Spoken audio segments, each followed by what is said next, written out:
Welcome to the Nomad Network, your first stop for complete and comprehensive Chicago Bears football coverage. Dive deep into analyses, updates, and all things Bears. Subscribe to our YouTube channel today and never miss a beat. Thank you in advance for your support. We promise to bring you the best because together we're unstoppable. Go Bears!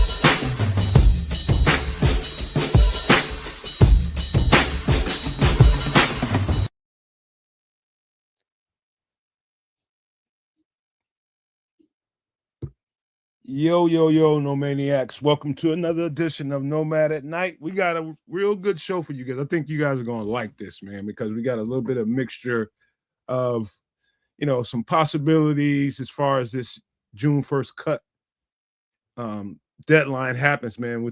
I think it happens in a few hours at 12 midnight. I'm not sure, or it may happen at 3 o'clock tomorrow. I don't know, but it's not that far away, man. And it's a lot of interesting names on that list.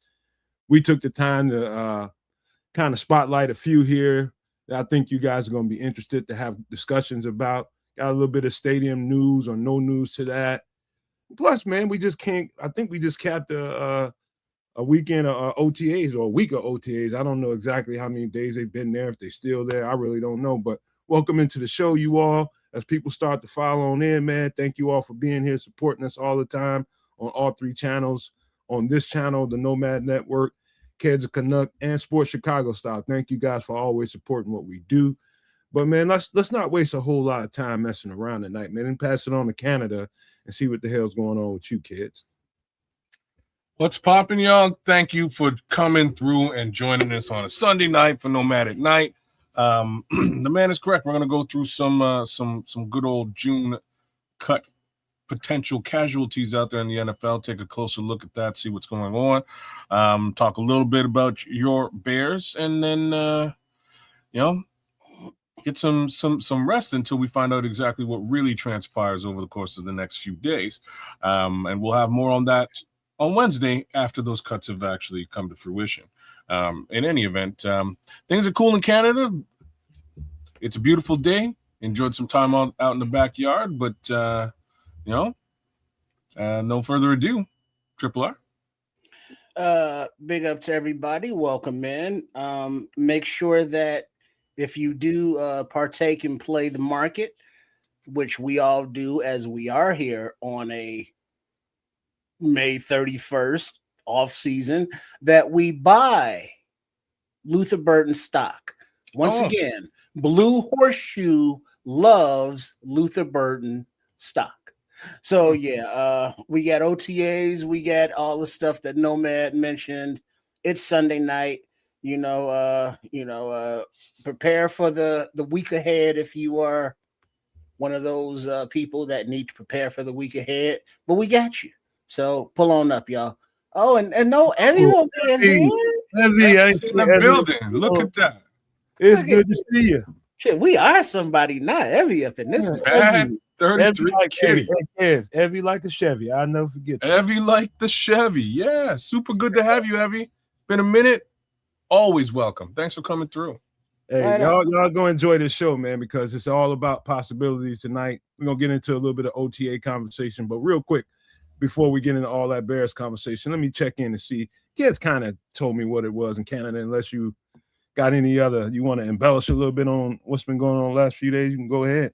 No, nothing special, man. Things are pretty status quo. Just really hunkered down, kicked it with the family, and enjoyed some of this semi-decent weather. Because, we really waiting on summer to kick in. We're kissing June now. Let's keep it like that. Hey, man, how far is Nova Scotia from you? Far. And when you say far, give me some kind of. So here's context. So I'm closer to Syracuse, New York is probably the closest. There's a couple of spots in upstate New York that I'm closer to, Ogdensburg, Watertown, but let's just say I'm close to Syracuse. Nova Scotia is on the Atlantic coast, right? So it's probably, I do business out there all the time. It's about a 2-hour flight.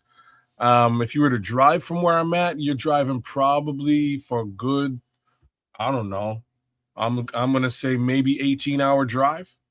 It's far. Why I mention it is I just saw Close to Niagara, not too far from. Well, like I'm far enough from Niagara, but like we're in the same province. We're not that far. I'm friends with somebody there on social media. Few people. It's freaking snowing there. It's snowing in Nova Scotia right now. That's what they told me. Damn. Not now. No, that was a couple of days ago. It was a couple of days back because so the company I work for is stationed in Nova Scotia, and my coworker was telling me that they caught a little bit of snow. I was like, seriously? And he's like, yeah, it's cold. It's cold out there. So I'm not like, I'm kind of surprised because it's also beautiful. Like, now that I've had the chance to go out there a couple of times and check it out, it's gorgeous, man. Like rolling hills, beaches, boats. It's kind of like, I don't know. It's like it's coastal, and it's really that coastal vibe is a cool thing, man. It's just cooler than regular inner city stuff, as far as I'm concerned. It's wild. Now, when that, it was a lady that told me that, and I ain't believing. Then next thing you know, here comes a guy that's from Nova Scotia with the video, and I'm just like, God dang. I mean, Real factor, man. R.I.P. Pat Stay. R.I.P. Bender Stratocaster as well. If you know Pat Stay, you might know Bender. Bender's from my city. Bender is insane, but that's because he used to listen to yours truly. But anyway, Evie says in Western states, even it can snow in June. You got to be like up in the mountains or something somewhere. Oh, so you're on the other side of Lake Michigan. Okay, all right. Okay. And thanks, Evie. She corrected me because I think may have all of us, but I posted that OTAs are happening right now, but it's not OTAs. It's voluntary mini camp. Mm-hmm. Technicalities, damn it. But just to clarify. All right. Anything going on with your trips? Nah, I'm good. Let's go. Well, I do have a little bit of story to tell. Yeah, I always got one. You guys know what I've been going through with this landscaping thing. I finally. So you get it? Did you get it uprooted or what? Trying to trim it. It's not out of the ground yet, but I finally broke it down and owned it. Okay. I had to go straight Paul Bunyan on this thing, man. It's taking you like 3 weeks of man labor. Yeah, man. When it's a bush on the top, kids, but when in the bottom in this soil, it's a tree, bro. It's like under the soil. You don't know how. I mean, this thing is all under the sidewalk, and so we was thinking about ways to get this thing. First, we were gonna wrap it on with a chain and pull it out of the ground. I was just like, no, man, because we pull it as deep as this thing is, it'll probably pull up the concrete. You might pull the concrete up with it. Yeah, you're right. You got a whole other problem then. But anyway, one of the things about me on social media, I don't, and this is just for everybody, anybody that follows any one of these channels, if you really, really pay close attention, I'm one of those people that really goes the extra mile when it comes to, I don't like the race relations in the country right now. And so when I see an opportunity to kind of put some of that stuff at ease, I'll take it, so lo and behold, I'm over here breaking down this bush, and a Latino guy is there working on my mom's house. He's inside, I'm outside, but he's never said a word to me, and I haven't said a word to him, and been around each other for weeks. And he decides to come outside, and he was just like, yo, he said, man, can I help you with that? And it kind of broke the tensions. And as we started to talk, he let me know that he was a little hesitant to come and ask me if he can offer me some help because of how the race relations have been in the country. Kids, because you're not here, you probably wouldn't know how piping hot it is in the country. With people, Well, I have a general understanding and idea, but again, I don't see this when I walk outside my door. So it's like that particular dynamic doesn't exist here. But continue. hey, come on back next time, Evie, please. I would love for you to hang around a little longer. This is a good story. Anyway, just to finish the story a little bit, we ended up talking, and by way of my conversation with him, I let him know that I did not like the tensions that we're having, especially with black and brown people, but with all people. White, I don't give a damn what color you are. I really don't. And we talked a good while about that, man. We talked for about an hour and a half about all of that. The beautiful thing about it was he was just as upset about it as I was. And it was, it wasn't like I was just sitting out there thinking, what could I do to go in there and ask this guy for help? He just saw me out there struggling and wanted to see if he had a tool or two that can help me with the job. And, because of all the tension in the country about race, he was hesitant to come out there and say something to me. I don't know if he thought that I was going to pop off on him and be like, get the hell out of my face, and start treating him like, a lot of people are treating brown people in the country. I'm not like that. And he found that out real quick. And so that was the beautiful thing that happened this weekend.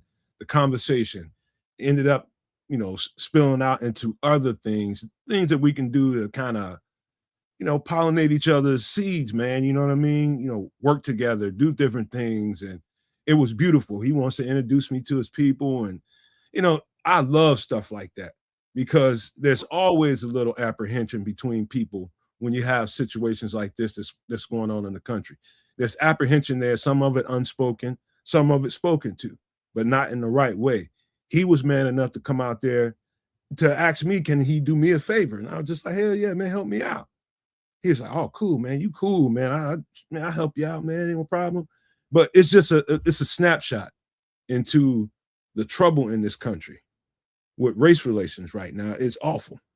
And anything that I can do, even on a very micro level, I am definitely willing to do that. I let him know that. And he's the same way. He hates it. I hate it. Let's do something about it. And so C's got pollinated the other day. Well done. Well done. But yeah, other than that, man, I got swollen hands, bro. My hands look like Mickey Mouse right now, man, because all the physical labor I've been dealing with in the last 48, 72 hours, I was trying to finish up that thing over there. It took me hours to get that thing moved and shaken up. I was beating on that. And then the very next day I had to, do the garden, man. And I had to till that thing out. And because there's so many leaves on this thing, like it's mounds of leaves on this thing. And so it's not a regular just go across the surface of the soil. And it's real easy if you have to do that. But when you have leaves on top of this thing, you got to dig, so you got to take that tiller, turn it up and dig into the ground and just keep going. It's a methodical process. And my hands are still a little bit swollen from that. So, physical labor, I've been on that shit this week. And yeah, I'm paying for it right now. My back's tight, my hands are swollen. But hey, sweat equity is worth something. And keep you healthy too. Yeah. Save you a few dollars. Mm-hmm. Yeah, I hear you, Scrolls. Around the way, the neighborhood hypes do that for like $5, $6. Scrolls is right where I'm at, man. I see the chat. I'm gonna put it up here. Just turn on the chat so everybody. Oh, don't put that on. I'm not gonna put it up. He's right though. I mean, he's right. It's awful. just know if you run into Nomad, you might not know you're running into Nomad.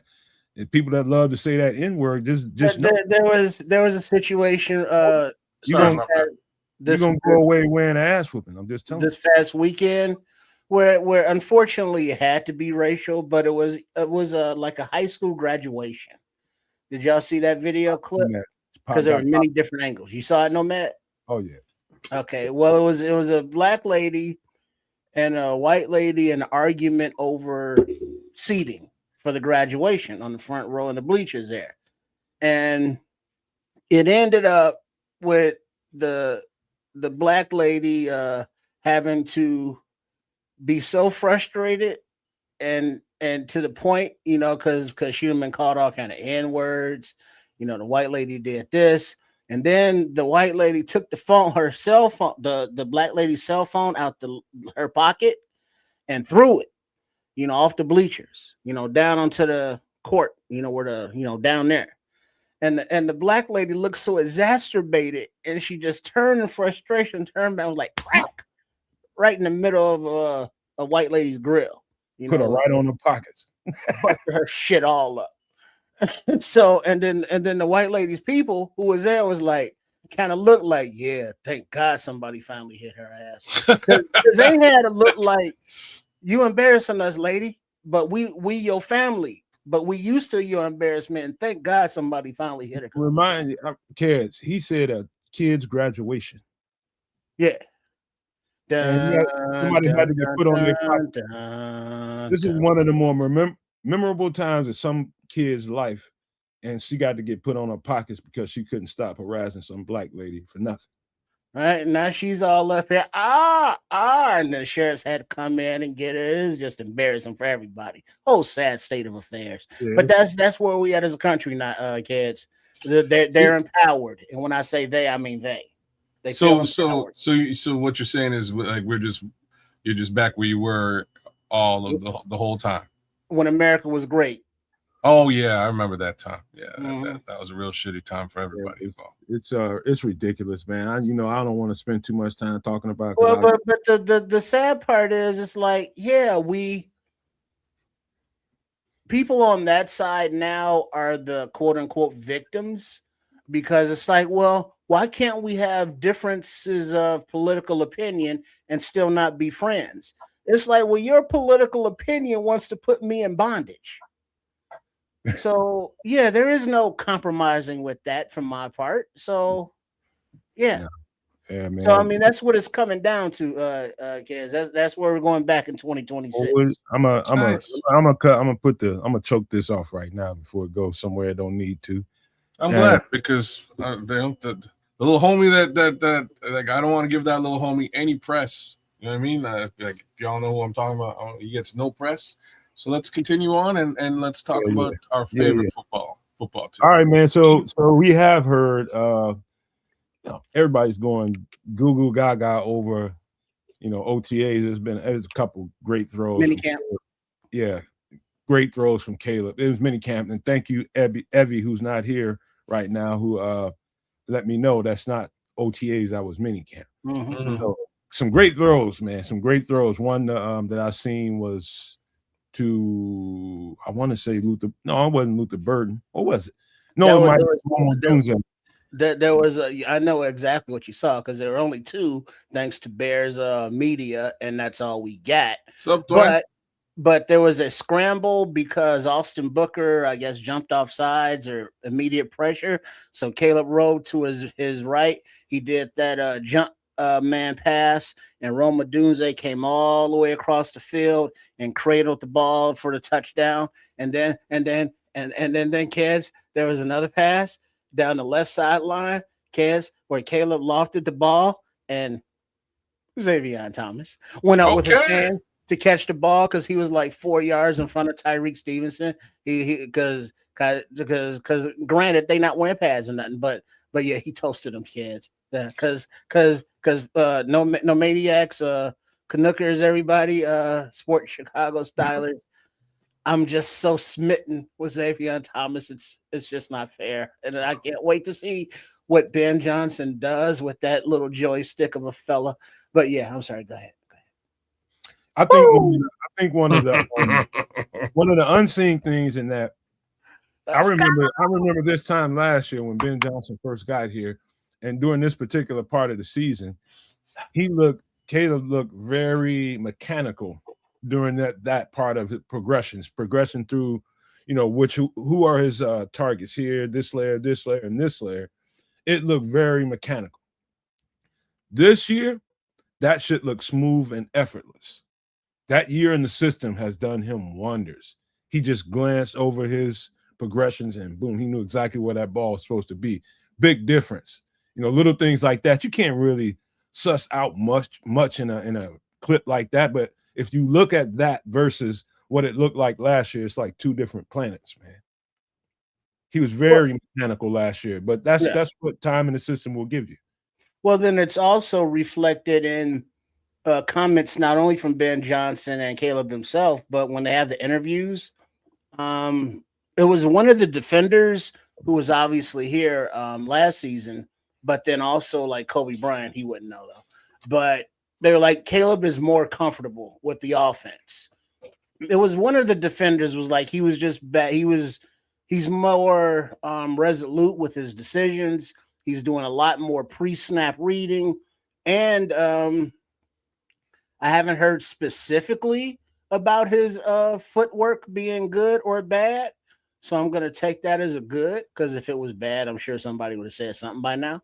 But the confidence and the plays, they're all getting in and out of the huddle faster. They're not thinking as much about, where they're supposed to be play wise. It's just more playing. And Luther Burton, congratulations, because he proposed to his fiance or his girlfriend, now his fiance. Hey, congratulations, kids. But he was saying he, is no longer thinking. He's just out there playing. And so now we can see the well, we can't see it yet because, damn it, OTA or damn it, we can't see shit. But from everything stated from the people who can see, the practice, they're getting in and out really snappy, a lot smoother than last year, their first implementation of all of their process. So the returners know what's going on, and now the free agents and the rookies are picking it up. So we're getting this thing rolling early. You know what, Trips? I'm glad my mind just goes to a place when we start talking about young talent and new systems and stuff like that, and how the learning curve works for everybody. It's not the same. I'm sure I told this story before, but I'm pretty quick when it comes to processing. You know what I mean? You show me something, you tell me something. Once I get it, I got it. You know what I mean? I'm going with it. And like for me, my first year in college wasn't like your average freshman in college, and I'm seeing everybody around me struggle with the volume of information and people people will lean on me, man. And it's because I don't know if it's because I just process information pretty quickly, or I just love the game and it just came easy for me, and it was just I like to do it. But it's not the same for everybody. So like as long as it took for Luther to really grasp what the offense was putting down and what Ben Johnson was putting down, I understand why it might take somebody that long to really, really get a handle on it. And even today, I'm pretty sure he knows that he doesn't have a complete grip on the offense. He's still learning it now. But in order to get out there and play effortless without the thoughts being in your head, making sure that you're in the right place and you're doing certain things the right way, when you're not having to think about that, you're going to definitely be a step and a half faster. And so that's going to show up on the field. That way, you every route you should be able to get you a nice amount of separation so that you can get a completion here and give yourself an opportunity. That wasn't happening so much early on in the season last year. But then also that you say that, Ben Johnson specifically said that the positioning of the balls that Caleb throws to the receivers, that they want to emphasize that yak, because of the weapons of, Loveland, of Burton, of Thomas, Swift, practically anybody on this team now that does catch a pass has the physical ability to, rack up a lot of, yards after that catch. So they want to, capitalize on that. And that really starts with the passes being in a position to where, you know, it's conducive to keep moving as opposed to having to stop, turn around, or reach back or anything like that. So that is a point of emphasis that those words, you know, that subject came out of their mouth. So it is, you know, another box that we checked from last season that it's like, man, the receivers are not scramble drilling when Caleb escapes.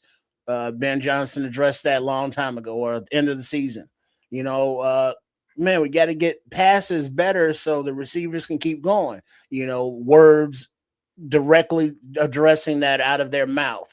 So they see what we're seeing as fans and they're addressing it. And I don't think that there's any more we can ask for. Hey, Trips, let me speak to something in regards to what you're talking about with Ben Johnson talking to Caleb about getting more catchable balls out there. Kind of what he's saying. And I've had firsthand experience with this. Strong arm quarterbacks, when they're a little bit anxious and they start feeling, you know, pressure around them, or they just throw the ball that hard and they don't realize how hard it's coming out of their hand. I'm like, I'm 5 yards in front of you, man. You don't have to. That ball shouldn't have to whistle.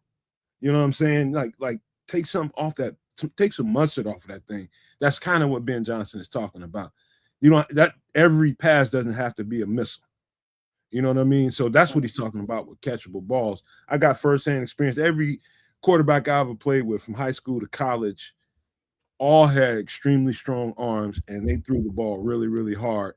And I've known quarterbacks to tear up guys' fingers. You know what I mean? Throwing that 5 yard out, that 7 yard slant, that, you know what I mean, that comeback pass. The comeback is supposed to be kind of hard anyways, just because you only got a certain amount of time before that corner can break on that ball. But any other pass, like the slants and the little dump offs and things like that, short area throws, man, you got to take something off of that. And that's just something Caleb's got to learn over time, man. You can't, everything doesn't need to be a fastball. And so that's kind of what Ben Johnson kind of getting at there. So that has a lot to do with strength, like other things too, footwork, just understanding his mechanics a little bit better. And once he does, he should be able to take a fair amount off that ball, man. Like he's really been one to really truly rely on quote unquote arm talent. You know, he can just use the torso for this, for like close, you know, close quarters passes. He doesn't have to put the whole in there. Yeah, right? you just pop that ball. All you need is this. That's all you need. Let him run up under it. Just loft it up like a little crossing pattern. Just loft that thing where he's going instead of putting it on him. Yeah, you know what I mean. That little thing. But I got a quick question from Cornell Bryant. He says, "Hey, Nomad, who will win that third running back spot? Does Rojo have a role on this team after training camp?" You know what? We're gonna talk about that a little bit because right now we're about to pull up some of the guys that we have in the June 1st cut. Some of these guys that might be out there. I don't know that we have our third running back yet. That's a good question. Well, we just don't know yet. I'm thinking. Remember, I think it was Stutesville that was beating the table, or one of the scouts beating the table for Coleman Bennett from down there in Georgia, the UDFA. So he's in camp, he's battling. And then, I looked and I saw Salvion Ahmed, he's battling. And so Rojo is he's feeling heat, put it like that. Yeah. The competition. So what we're going to talk about today is some of the opportunities that might be out there. What we know, I'm going to preface this conversation with what we know. We know Ryan Poles and Ben Johnson want to keep this team young. And there's a space for veteran players as well. I don't want to make it seem like, just because a player's a little bit older, he won't have a place on this roster. All these guys could have potential opportunities here, but I know they want to keep the core unit young on this team. So some of these guys we're going to talk about fit right in that category. We also know that Ryan Poles likes guys that are looking for that new contract. And so obviously some of these guys, but you'll see with their ages, some of these teams may not want to offer them that new contract, and this year could be that, earn it year. And Bears like guys in those kind of situations. So there's quite a few on this list here. But let me just get started right on off the top, kids. Let me move us to the side a little bit. This is Broderick Washington, 29 years old, 6'2", 315 pounds, just off of his measurables alone. Just he's a defensive tackle. He's a nose. That can play some techniques. But that can play some three technique too. I don't want to get it twisted, but he's a nose. This guy is the perfect size. If you look at the new guys that came into this roster, they're all about this size. The guys that Dennis Allen has brought onto this roster, all of them fit this category right here. So this guy is a horse as a run stuffer. He really, really, really fits the run well, and it's obvious on film because you got to in the Ravens defense. The one thing the Ravens going to do to you every single year is they're going to try to force you to stop running the ball. And they have always had ferocious D tackles. From as far as I can remember back, he's just running the line with him. He's 29 years old, and man, he can play some football. They got so many talented guys on that defensive front and in that linebacker and secondary core. Guys like Broderick Washington get lost. But he's one of the unsung heroes on why that run defense is so stout and stellar. He might be a cut casualty come tomorrow sometime, and we'll see. But this is an example of when we talk about why the Bears didn't do this, they didn't get enough vet. It's because they're setting the table because of these opportunities right here. This guy would fit perfectly. All you got to do is go do a little homework. You'll see. So you kind of nailed it, and there's not a lot more to say about this particular player. He's a really good nose, though. I'm just wondering, like, who really came in to fit the bill with respect to replacing Andrew Billings? That's the question. That they brought a UDFA in that I think fits the bill. I think his name is Jaden Loving. Yeah, Javon is probably going to do more of that lifting right now. Oh, you think Javon's going to be the nose for this team? I think he's going to do a lot of that lifting. That worries the hell out of me. I just got to say that out loud. At nose? Yeah. We've seen him at nose, bro. But we're going to find out. Remember, you guys, even if it doesn't happen tomorrow per se or the next day, remember, we got a couple of months here before. I don't think Broderick Washington will be on the market that long. If they want him, they're going to have to start doing due diligence like right away, as soon as they find out he's released. But this guy fits perfectly. Just go to the roster and look at some of these guys' measurables on the defensive line, and you'll see that the ones that Dennis Allen has picked, they all pretty much fit the same requirement. Yeah, he's a solid nose, man. That would really help. Like if you watch his tape, he's involved in the run game, man, and it's a bit of a problem when he's on the field. So if they don't feel that they have effectively replaced Andrew Billings, then yeah, a player like this would fit the bill, and you'd be able to get him at clearly at a decent price tag if he's a cap casualty. Well, about $6 million a year. That ain't that someplace decent in that neighborhood. But that's all right. So so that's the price range there, huh, Trip? Yeah. Well, yeah, he just came off a 3-year, $15 million deal. And I, don't see anything in what his estimated value is right now. But it doesn't look like it's a multi-year thing going on. And just the free agency price tag going for defensive lineman right now he's right in that $5-8 million range in there somewhere. Cornelius just asked a question. He said, "Is this guy better than what we got?" He's a specific kind of guy. He's kind of like a nose. That's like if he came here, that's the role he would play. And for all the noses the guys that we have that would play nose, I have to say, yeah, he's better than what we have on the roster at that specific role. I wish I could argue with that. So Loving's a rookie, right? Yeah, he's got UDFA. But he's got a lot of Broderick Washington qualities to his tape. Kind of similar. Except one of them has experience and the other one Yeah, doesn't. that's the biggest difference. And that's why you bring in young guys and see, you put them in pads and see what they look like and see if he's going to be up to snuff come, if they can't, they don't think he's somebody they can count on, then you have to turn to a Broderick Washington type guy. And so that's where we are, man. This is a wait and see kind of situation that we have going on a defensive line. There might be still some shuffling to do here. But I love his tape, man. He's one of them, again, an unsung hero on that roster, man. He's a horse up in there. So I'm just looking at this position right now, and I'll just go through the names real quick, and we can move off of Broderick Washington.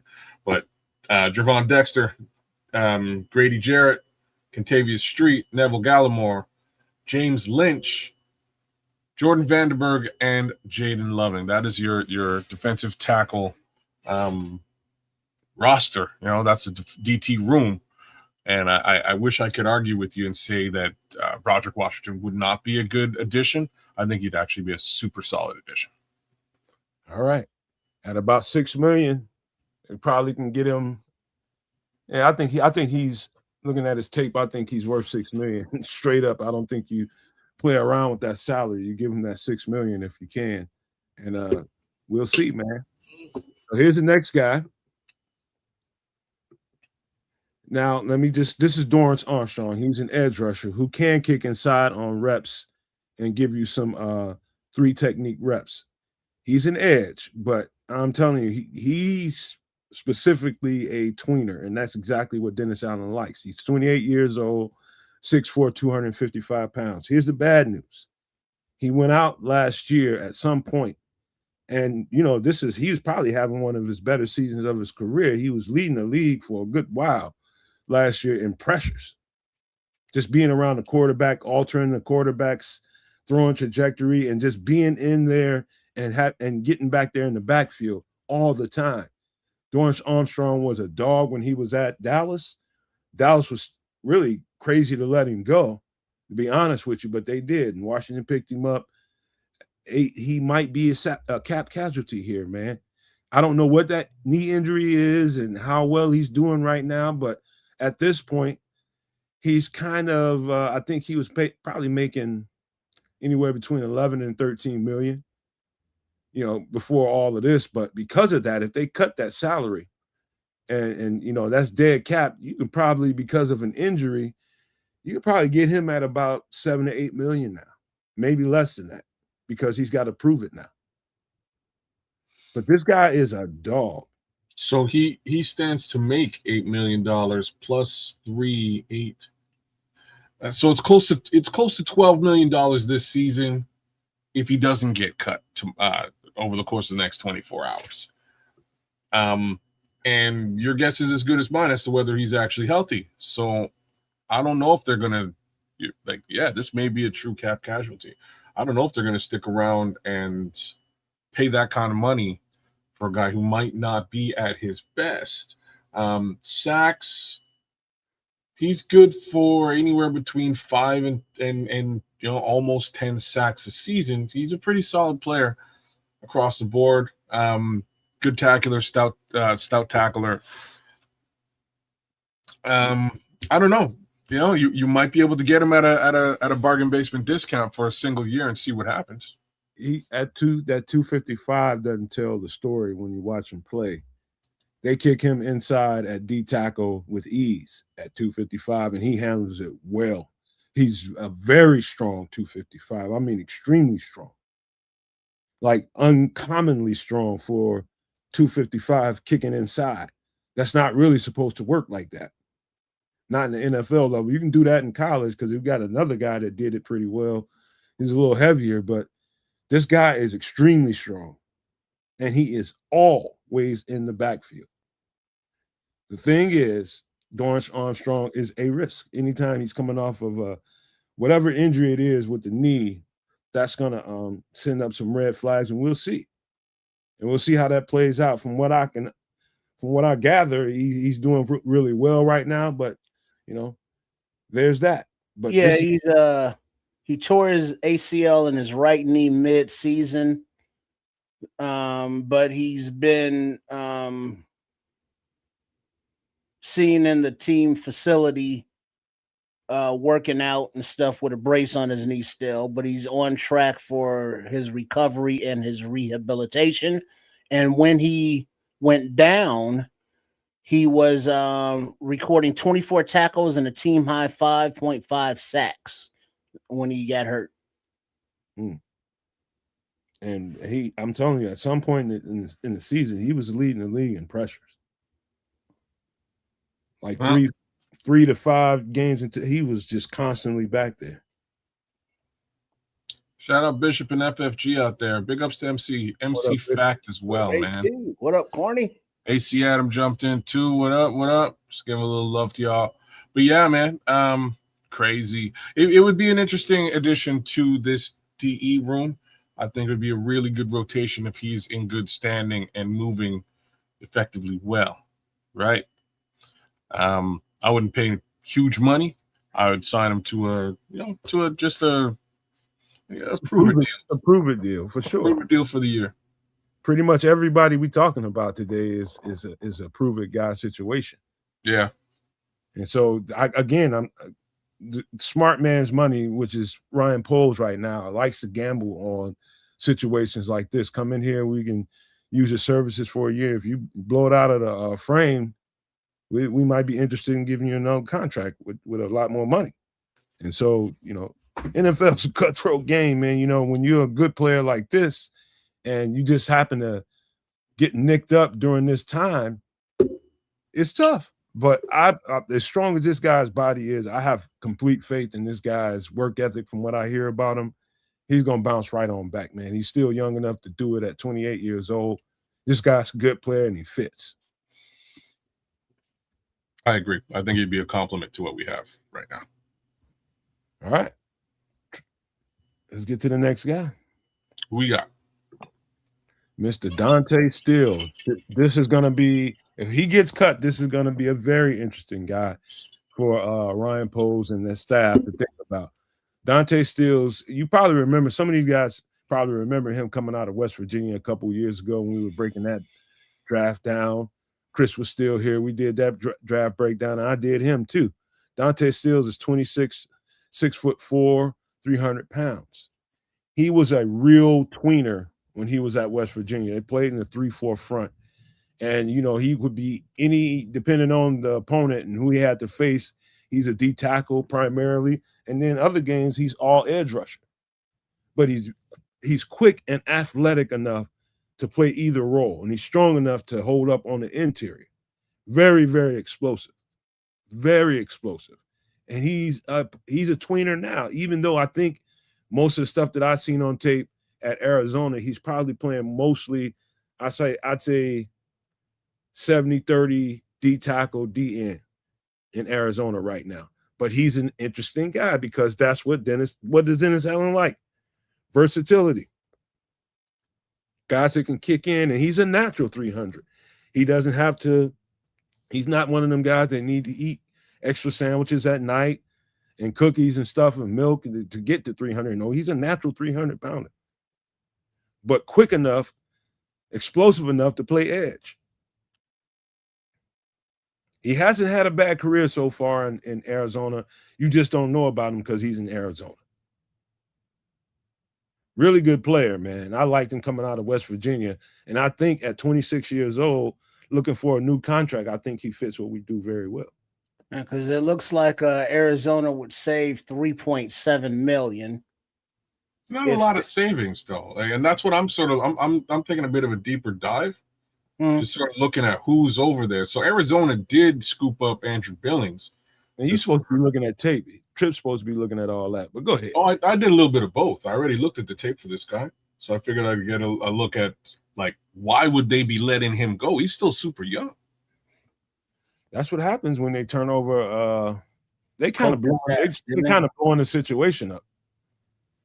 They're kind of blowing the situation up, and anytime you have that go on, man. Any and everybody on that team is a. They may not keep James Conner.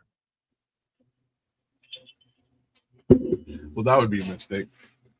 Well, they drafted Love, Yeah, and then they signed Algiers. yeah. So it's not. They're changing. They're changing some things, man. They're going to trim. They might let some young talent like Dante Stills get out of there. Josh Sweat is rumored to want to, requested a trade. Oh, considering that, stay tuned. Come on, man. You seen when it gets blown up somewhere, and they just talent starts flying out of the woodworks. They want to because now who is Dante Stills hypothetically replacing or an upgrade over that he's taking a roster spot from here?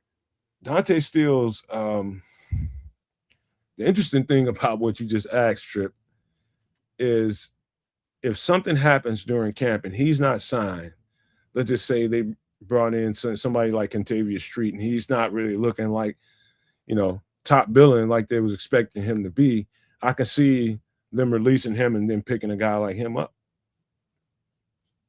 But here's a question. A lot of the June 1st cuts are more premium talents than current free agents that are still on the street. So it's like, will he last until camp? You know what I mean? And as soon as he hits the street, he may have a contract by Wednesday for another team. Yeah, that's typically not how it works for a lot of guys like this. Only because they want to see how what the market is saying. They're gonna make some calls and see who's in, if they can. If people aren't needy, they're not gonna jump. There's some needy teams that might jump out here. But that begs the question, though, if Stills becomes available or anybody else, but namely Stills right now, who on the D line is he? An upgrade over that. It's like, oh yeah, we got to get rid of that guy and bring in Stills just on the strength. The one guy that sticks out to me, and I don't know if he's an upgrade over him, is Kentavious Street. But that's again, if that happens, this is after pad. So that's why I said at the beginning, none of this has to happen tomorrow. This can happen anytime in the next month or so. You know what I mean? When they put on them pads and we find out some things after a couple of weeks, some things might shake. And if I'm Dante Stills, I'm not in a rush. If I get cut, I'm not in a rush. I get to play the field a little bit. It's an interesting conversation to be had because they're the team who selected Caleb Proctor. They've got Walter Nolan in front of Caleb Proctor, and then Darius Robinson in front of Dante Stills. They also brought over Jonah Williams. So they've got a really, looks like they play a 3-4. They've got a pretty decent setup already with or without this particular player. This player gets pressure too. He's more of a run stuffer, but he gets pressure. He's explosive as hell, man. You know what I mean? So it wouldn't, if he falls out, he's not that old. I think it might just be true cap casualty situation where you're in a contract year and But it's not only that, Kezo. Didn't they just change defensive coordinators? Oh, they changed the whole thing. No, they blew it up, man. Yeah, right. Yeah. So he's previous regime. You're right, and that's part and parcel as to where we are. Maybe the other guys liked him a bit more than the new guys coming in the building. They also have made their selections, and this is why I brought up Caleb Proctor, etc. Mm-hmm. Those guys might just wind up being in front of this guy just because of that shift. So, is Andrew Billings in front or behind the Stills? Well, so I only let the 3 technique, man. Andrew Billings is a nose guy. That's exactly what I'm trying to say, right? So I only listed the edge rushers. Mm-hmm. There's still Sam Mustafa's brother, I believe, BJ Mustafa. I didn't realize there's 2. Hey, by the way, kids, given the names that you just mentioned on that roster that they just drafted and just brought in recently, if I'm Dante Stills, I want to get cut because they just told me without telling me we're going in another direction. All right, let me go play the field, and that's why Dante Stills, in my opinion, should not be eager to hurry up and jump on the first phone call that comes his way. Well, the problem with that sentiment is just dollars and cents, right? That's all. It's like if he wants to get cut, he wants to move. I get it. You want to go someplace where you get a couple of bucks. I have a feeling he's going to get lowballed by whatever team that is looking at him. He's not going to get that much money, kid. Right now, it's about. That's what I'm saying. It's about when can I get on the field with all this talent. If that is your attitude, then that's actually what we want. We want a guy with that attitude who's hungry and he's like, look, I know I can guap up, but I need to get on the field and prove it. So I think he's like exactly that guy, right? Like 26 years old, bit of a cap situation, kind of been overlooked and potentially replaced. He just wants to get on the field to show that he's worth that, them dollars, man. That's what he wants to get on the field and do. And but now that's the question. He's not coming off of an injury, so it's not necessarily a prove it year. And at his age, it's like, yeah, I could sign a 1-year deal, or it's like I at least want 3. You know what I mean? So so the thing about this player is that he was injured in year 1. And that's where this kind of comes from, right? So year 1 injury, had to sort of deal with that situation, eventually got on the field, became productive, and then was sort of systematically replaced over the course of the next 2 years. So now he's in basically contract year with a year removed, and what do? You replace this player sort of twice over, if not 3 times.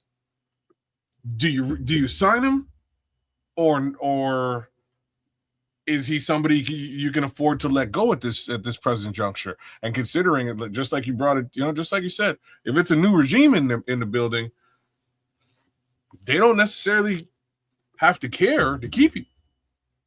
Hey man, all I know is this, man. These opportunities for these young cats like this at this age, at 26, he's coming out of his rookie contract and he's looking to try to, get him a little bit of money here, and he's going to need a year to prove that he can do it. He's stayed pretty healthy for the most part. I've only known about one little injury here or there, but the guy's got all the skill set that fits in what we want to do here. And if they decide they want to go young and somebody like Contavious Street, and I think they like what they have now on the D line on the front, but it's going to be until they put those pads on.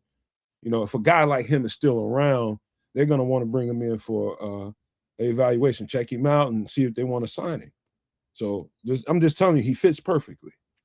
3 technique, really quick off the ball, can shoot gaps. Has gotten really, really good with his hands. He was always a dominant athlete, but now he's gotten really, really skilled now. And so he's a good player, man. I had to put it out there. We're talking about guys. Y'all keep coming on in here and bringing the comments. But we're talking about some of these lesser known names.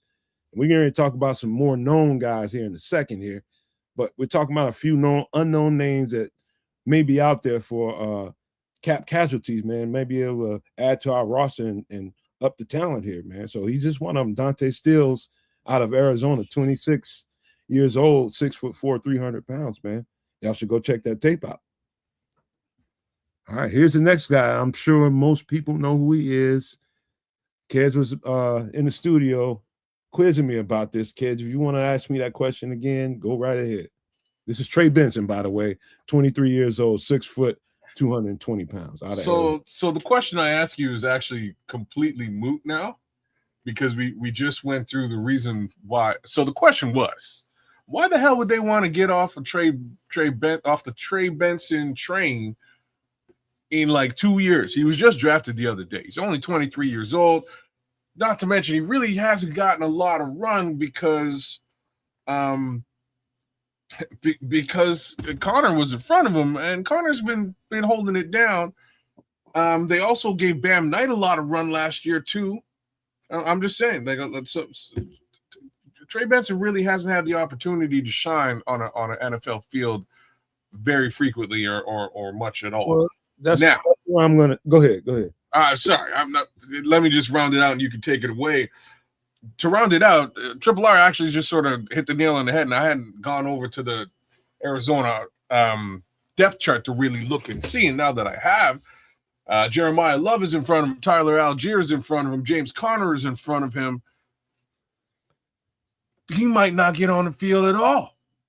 So that's why. Anyways, take it away, Nomad. The reason why I would know partially the answer to this is because, during fantasy football, I had to go when you got options and you got to move some pieces around at running back. I'm forced to go look. I go look at some tape. When I'm starting to think about who to go pick up as a free agent in fantasy football. Anyway, love Trey Benson coming out of Florida State. Dope. One of the best running backs. Chris absolutely loved this guy. I like him too, bro. Loved this guy. Everybody loved this guy. Yeah, man. But for whatever reason, it has not worked in Arizona. Now, here's a tricky part about it, and this was kind of disappointing for me. And James Conner got banged up, and Trey Benson was number 2 in line. Bam Knight was kind of after him. When Conner got messed up, I just knew Trey Benson was going to take this role. But for whatever reason, he did not grab the bull by the horns, and he had every opportunity to do it. Had to been like 2-3 games in a row he was getting the bulk of the carries and just did not grab the bull by the horns. Now, I don't know, because I did not do deep research on it, whether I thought it was him not following the running tracks, whether the blocking was right, the offensive line. I don't know what was going on, but I know this. It just didn't look good on tape. He didn't look like the Trey Benson at Florida State whatsoever. And so I'm sure the people that are doing the evaluations inside the Cardinals building are looking at some of the stuff that I was looking at. Like when he had those opportunities to get the bulk of the carries, he didn't grab the bull by the horns. So for that reason, he may be out here in the wind and an opportunity that who was that asked me that question? Who was that? That was Cornell Bryant. He asked me, he said, "Hey, Nomad, who wins the third running back spot?" I don't know. And I think, again, it's going to take when the pads go on. It's going to take when the pads go on, Cornell. And when the pads go on, if they don't see that number 3 running back, this is why this conversation about Trey Benson might be worth having.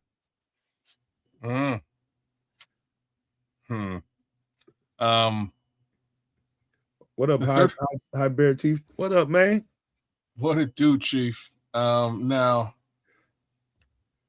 highly possible that the third running back is Savion Thomas. Just want to say that out loud as well. But I do think that Coleman Bennett will get a shot because they're going to need a bit of they're going to need a north-south bruiser type back as well back there. So my guess, if I'm guessing, Salvon Ahmed doesn't necessarily make the team. Sir Mr. Johnson does not make the team. And they sort of alternate between lining Xavier up, coming out of a wide receiver's position into the backfield, or Coleman Bennett in situations where you really need to go north-south. Hey, kids. Go ahead, Trips. Go ahead with your thought. No, all I was going to say is me being a Florida State fan and really knowing what Trey Benson's skill set is and knowing how good this offensive line especially is when it's right, when they figure out that I think Trey Benson would eat here in whatever capacity just because of the offensive line. I'm just thinking about some of the tape I've seen. I don't think that Arizona offensive line was really good at all. So, I think that was part of the problem, but, some of these other guys circumvented that. Connor and Bam, they did okay, but they didn't do very well. No, Connor did. No, Connor did do very well. He did. He's just a big dude, man. I'm just saying, Connor's the exception to that rule.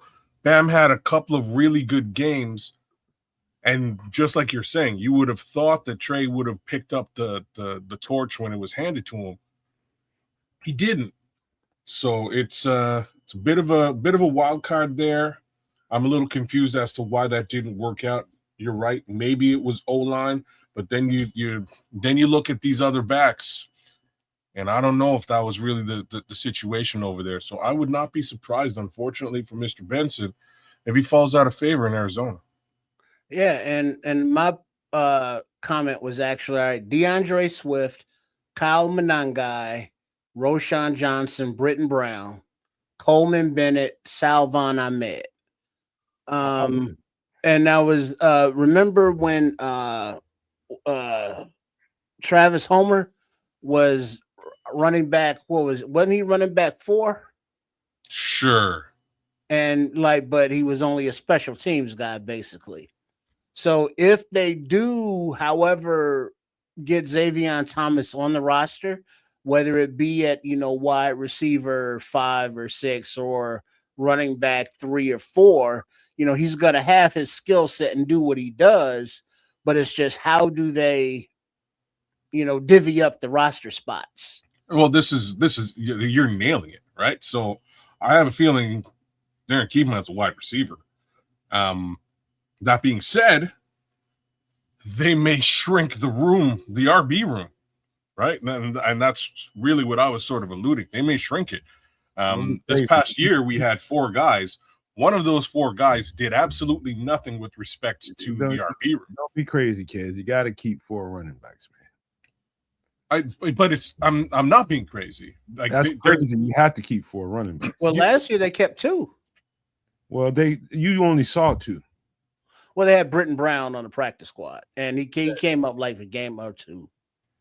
I got to say this, man. I love this comment. I'm sorry, y'all. But I love this by High Bear Chief right here. He says, maybe with the Bears' ability to stretch the field, we might see a different Trey Benson. That's kind of what I was alluding to. The strength of your offensive line, like no running back, I don't give a damn. You better be Walter Payton and Barry Sanders, and your line is irrelevant. Other than that, no running back is any more as good as his offensive line.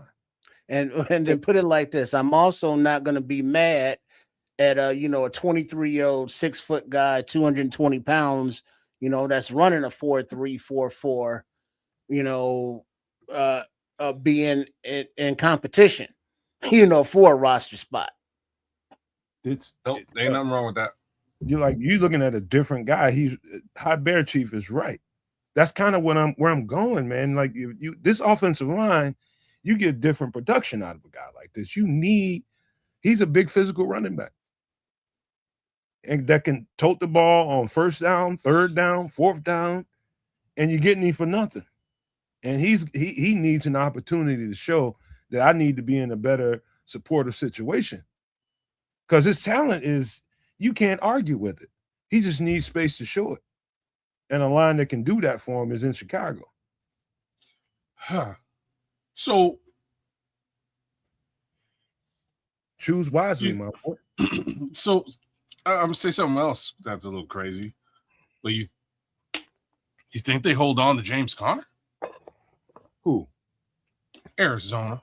No, James Conner wants to be a starter somewhere.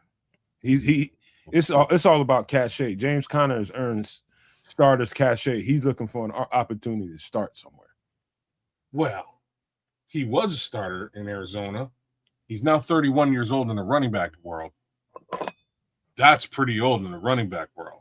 Because the starter in Arizona is going to be Love and then backed up Andor Algiers. This is what I'm saying. So there might be another cap casualty there with respect to Conner in the running back room as well. There's a role for him somewhere. He'll get an opportunity to start, but it don't look like I know it ain't in Arizona. He knows it too. That's what I'm saying. I don't think it is in Arizona. I think he will also be a cap casualty. I know we're focusing on Trey Benson, but now I'm staring at this Arizona roster. And Conner could fall out too. I don't think 31 is ancient in running back years. Like it's not a spring, you know what I mean? You're not a spring chicken, bro. You know what I'm saying? Like he's getting up there. Hey kids, I'll give you the perfect example. Mm-hmm.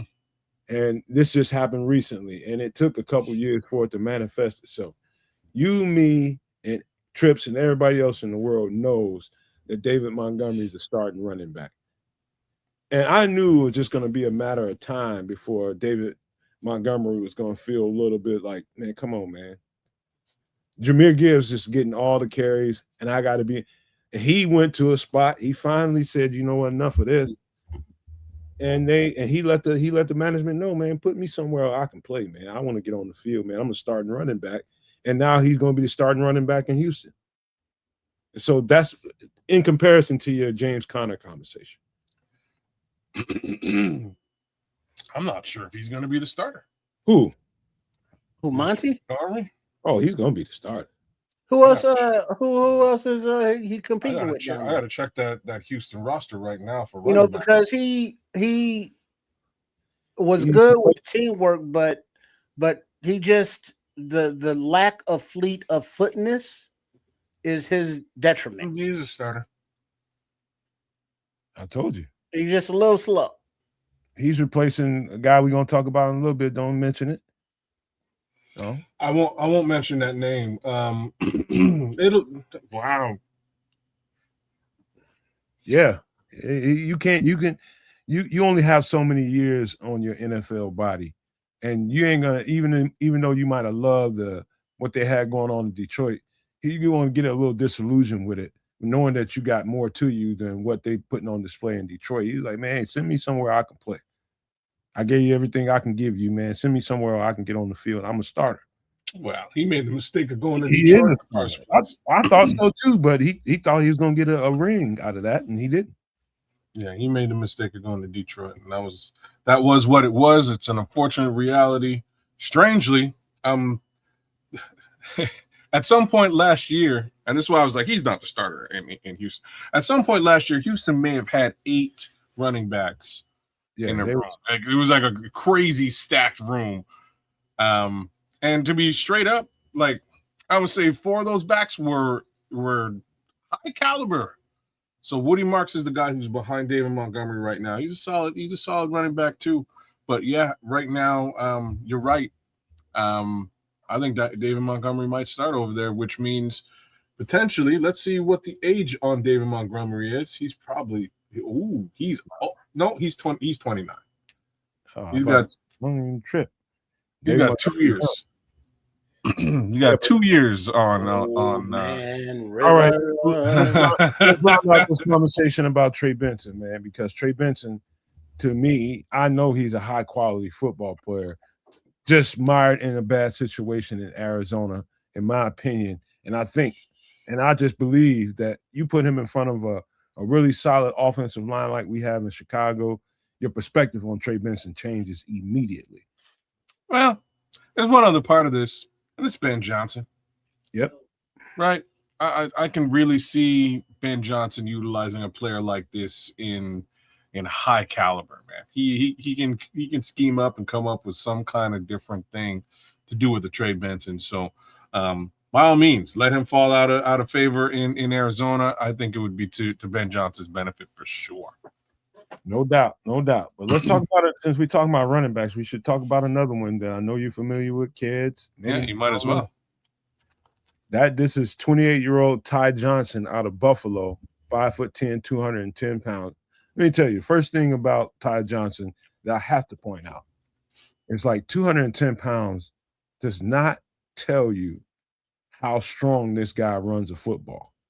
He runs more like a 230, 35-pound running back. He's a really, really, really strong running back that it stays true. And this is what's going to really attract a guy like Ben Johnson and what they want to do. They are really specific about, and I remember the conversations with Eric Bieniemy and Ben Johnson talking about he wants to coach these guys to stay on the running track. And when I say the running track, that simply means how it's blocked up. That's the lane we want you to run through. How it's set up, we want you to stay true to it the best you can. Now, if somebody shoots a gap and gets around your ankles and you have to, do an ad lib on the play, that's another thing. But so long as the blocking is presenting itself, this is the lane you're supposed to run through. You get a cut and you get upfield. Ty Johnson is the epitome of that. That's what's going to make this particular guy, if he gets cut, attractive to Ben Johnson. He's a power runner. He's a track runner. What I mean by track, again, you staying true to your lane, the running lane. And he's a great receiver out of the backfield. Ferocious pass protector, all of that in one. So he's everything in a running back. You can pass protect. He's a 4.2 guy. I'm just gonna say he's a lot faster than anybody would give him credit for. 4.2-ish, 4.3 and change-ish. Really depends on who's clicking the clicker. You know what I mean? Like who's taking the time. But he's a lot, and you can see it when he puts his foot down. You can see that speed. Good luck catching him. But he likes to go just straight up north-south. He'll run you down. He'll run you over. So it's, again, interesting back. I am going to give the negative side of this particular player as well, though. He kind of quickly fell out of favor in Buffalo, man. Probably fumbling. That has not helped him. Keeping the ball in his hands. Hold his shit, Buffalo. And that ball is like snot slick, boy. Well, I'm not sure if it's getting any better in Chicago, but it's like that. But you can coach that out of a player, man.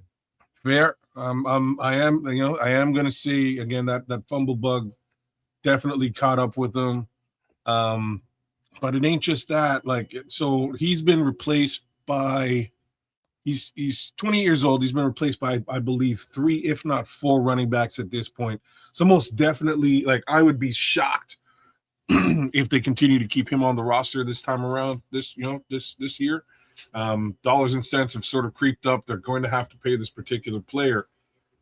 I'd be shocked if they keep Ty Johnson on the team, and it's not for lack of ability at all, but. They've moved on with James Cook as well as Ray Davis. There's a couple of backs sort of in front of him at this point, so I do see him falling out of favor and winding up in free agency. They just got DJ. They ain't gonna be able to afford Ty Johnson. There you have that. One more reason to sort of clear out some additional cap room, right? So I highly doubt they're going to be spending, real running back contract money on Ty Johnson, unfortunately, in this case, especially after the signing of DJ Moore. You're right.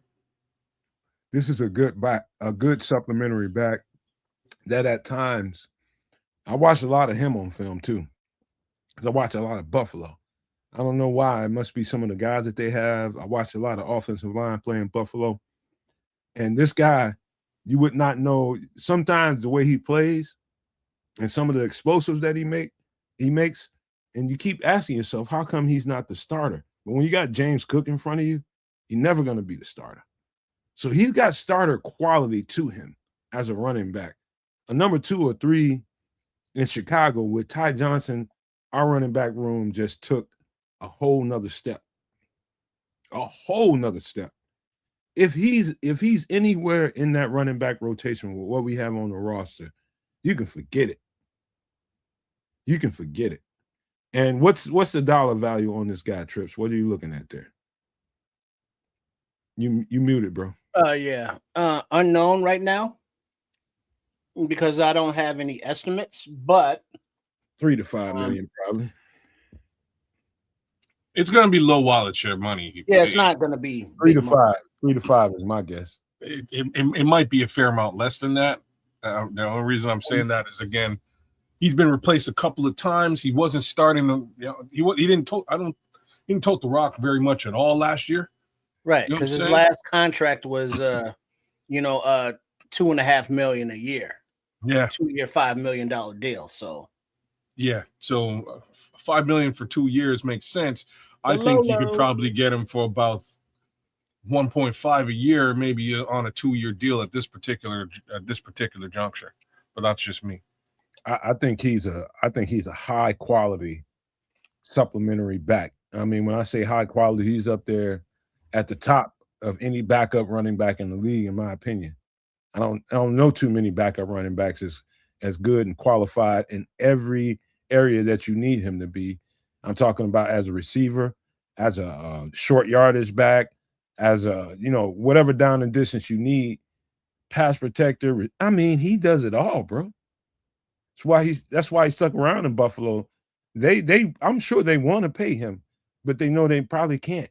And so this is going to be a gift for somebody in this offseason, and I hope it's Chicago. You think they want to pay him in Buffalo? Yeah, hell yeah, he's good, man. I don't. Again, I He's find that good, idea man. hard to believe, just because they drafted at the running back position twice over this particular player. They know they can't keep this guy. Well, they could have. That's what happens in the NFL, man. When a guy prices himself out by his play. And that's when teams, knowing salary cap structure, have to go young. And no matter how they might like a player, they know they might have to just part ways with him. Unfortunately, that's how the game goes. Yeah. It's not because he can't. Man, this guy is a dog. Ty Johnson is a dog. Make no mistake about that. And they want to keep him. He brought some of the personality to Buffalo's offense, man. He's a dog. But that's Ty Johnson out of Buffalo, possibly soon to be a cap casualty. 28 years old, 5'10", 210 pounds. I think would be a super good fit here in Chicago. 110%. But here we go with the next guy. This is going to be interesting. A little bit older trip, so don't. I'm glad he ain't on here. This is Grover Stewart. Let me tell you, he's 32 years old, 6'4", 315 pounds, right there in that category where Dennis Allen likes him. Let me just be openly clear about what this guy is. Number one, he's drafted out of a HBCU, late 6th, 7th round pick, and worked and built himself into the player that he is. This is during the Flus time in Indianapolis. That was a great defense they had going on in Indianapolis. Some great players on that defense. This guy, let me tell you something.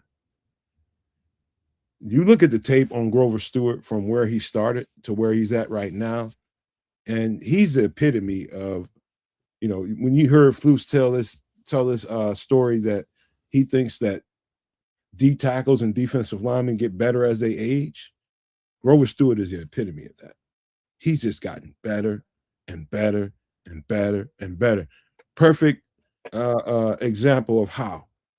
DeForest Buckner, who's the one of the best three techniques in the league, got hurt. He had some kind of neck injury and missed a significant portion of the season, which is why they ended up bringing Neville Gallimore ended up playing a lot of reps because DeForest Buckner got hurt. And that's what some of the better reps I've seen Neville Gallimore take is because DeForest Buckner got hurt. Now he's playing a lot of three technique, Neville Gallimore is, but for the first time in his entire career, Grover Stewart is getting supplemented in there at three technique.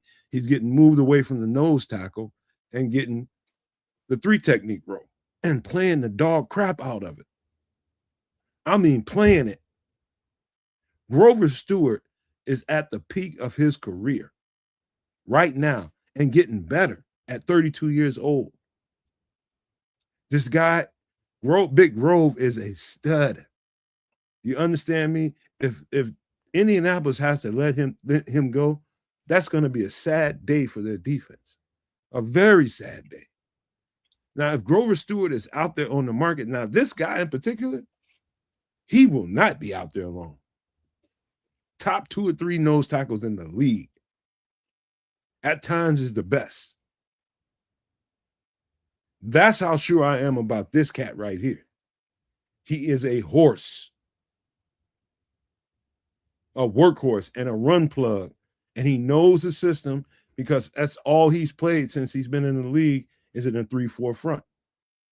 He knows everything. All he'd have to do is come here and learn the verbiage. And off he goes. One of the best nose tackle I've seen in the past 10 years.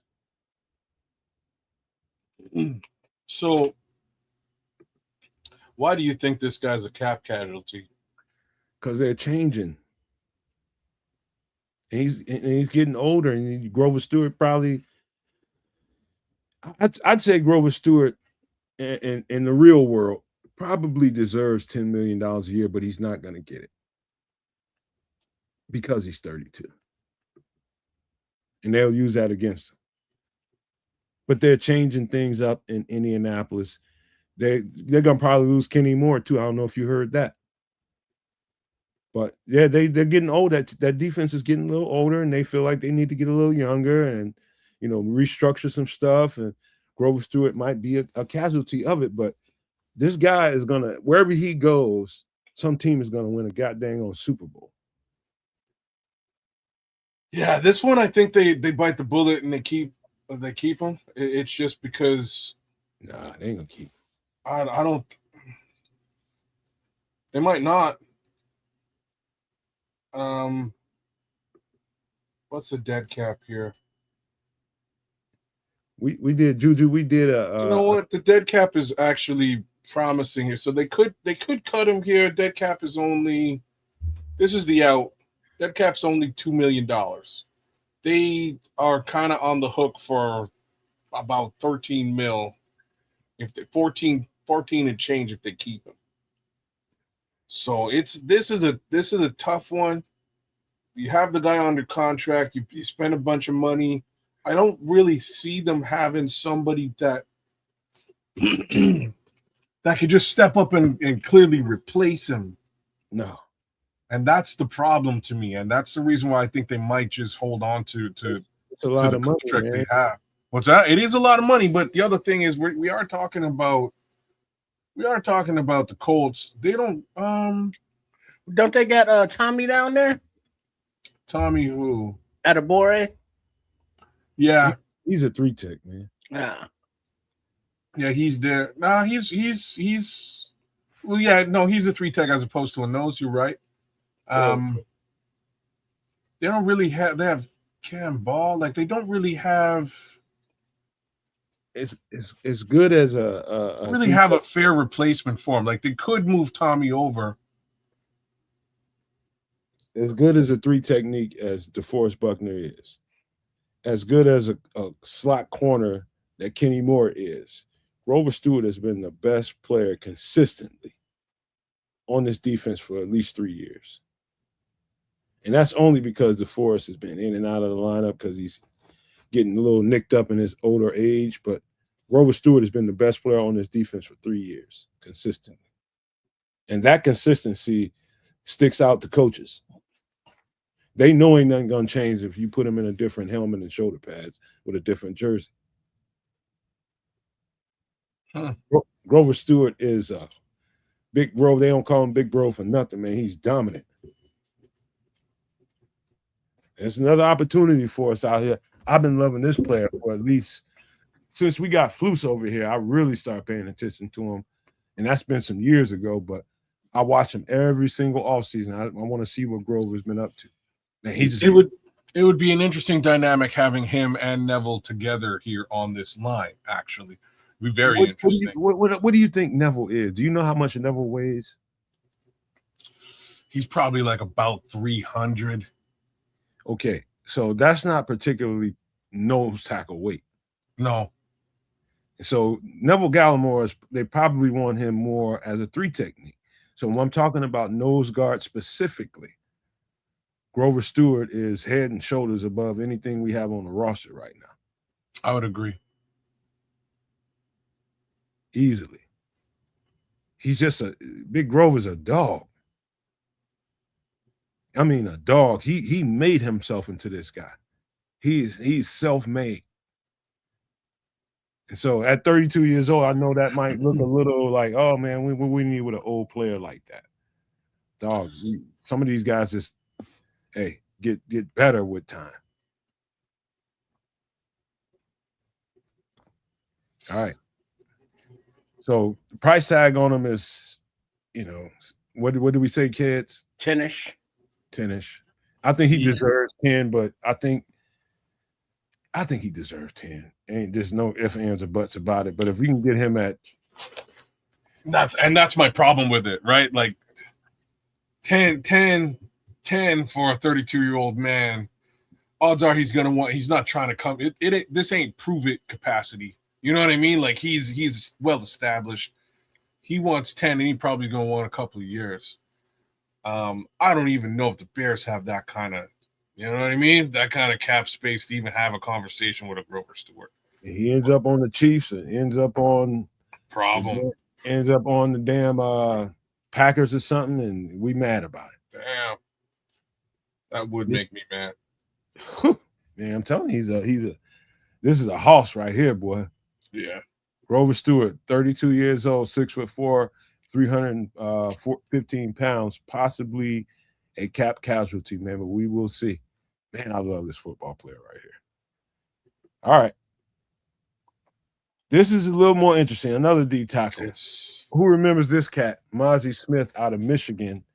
First with the Dallas Cowboys, ended up getting traded, ended up with the Jets, and he's definitely not long for this roster. Why would you say he's not long for the Jets roster? Because he's not. All you gotta do is just do a little homework, and you'll know that, you know, the minute they made the trade for him, it was all about just getting what they can get out of number 95 that they traded to the Cowboys. I forget his name right now. Lawrence? No. The D tackle. What is it? Why am I blanking out on the D tackle? Washington? No. Hold on. I got you, man. Just give me a second. Quinnen Williams. Williams. He's actually listed as a DE. Would you believe that? Yeah, he's an edge. That's crazy. So Quinnen Williams, he got, you know, sprinkled into some of the sweetness that got Quinnen Williams in Dallas. Yeah. And so I think from what I heard right off the get-go, you know, Mozzie Smith wasn't going to be long for this roster because he's 24 years old coming. He's got to prove it. Now, let me just tell you what I saw on film with Mozzie Smith, even in Dallas. And I didn't see much in New York, but I was just looking heavily at the Dallas tape. One of the things about Mozzie is, in my opinion, I think Mozzie, he in Chicago, let's just say we grabbed him and decided to start working on him, immediately dropped 15 pounds, and he's a problem. Because I don't know if he just wasn't recognizing, you know, the snap counts and wasn't getting off the ball with the line of scrimmage, with the defensive lineman, because he just wasn't seeing it or hearing it. I don't know what it was, but he's just a little slow off the ball. Something that I didn't notice when he was at Michigan. I didn't notice that whatsoever. Somehow he gets to Dallas and him getting off the ball, you know, quickly is inconsistent. I don't know what the hell that's all about. I can't tell you that I know it, but I know I saw it on tape, and it was kind of like, man, what's going on with you? Something's amiss here, and I don't know exactly what it is, but he's too young and too talented for teams not to say, you know what, we want to keep our core young. We're gonna work on this guy, love on him, and get him where he needs to be. Maybe trim a few pounds off of him and get him back explosive like he was at Michigan. That's my opinion about what I think he should do. I think he should drop 15 pounds, get about 315, 320, and I think he's going to be fire. Well, I like this kid a lot coming out. I don't know if y'all remember, he didn't do a whole lot on like combine week. He didn't do a lot, but he hit the bench. And when he hit the bench, he left everybody's. I don't remember how many presses he did, but it was like it was like a crazy number. This kid is super strong, great run defender. The question is, again, get off and getting upfield and getting pressure. You're not going to get a lot of that out of Mozzie Smith, unfortunately, unless, as Nomad is saying, maybe he drops that 37 pounds. You know what I mean? If he drops that 37, we might see a more svelte and a quicker version of Mozzie Smith.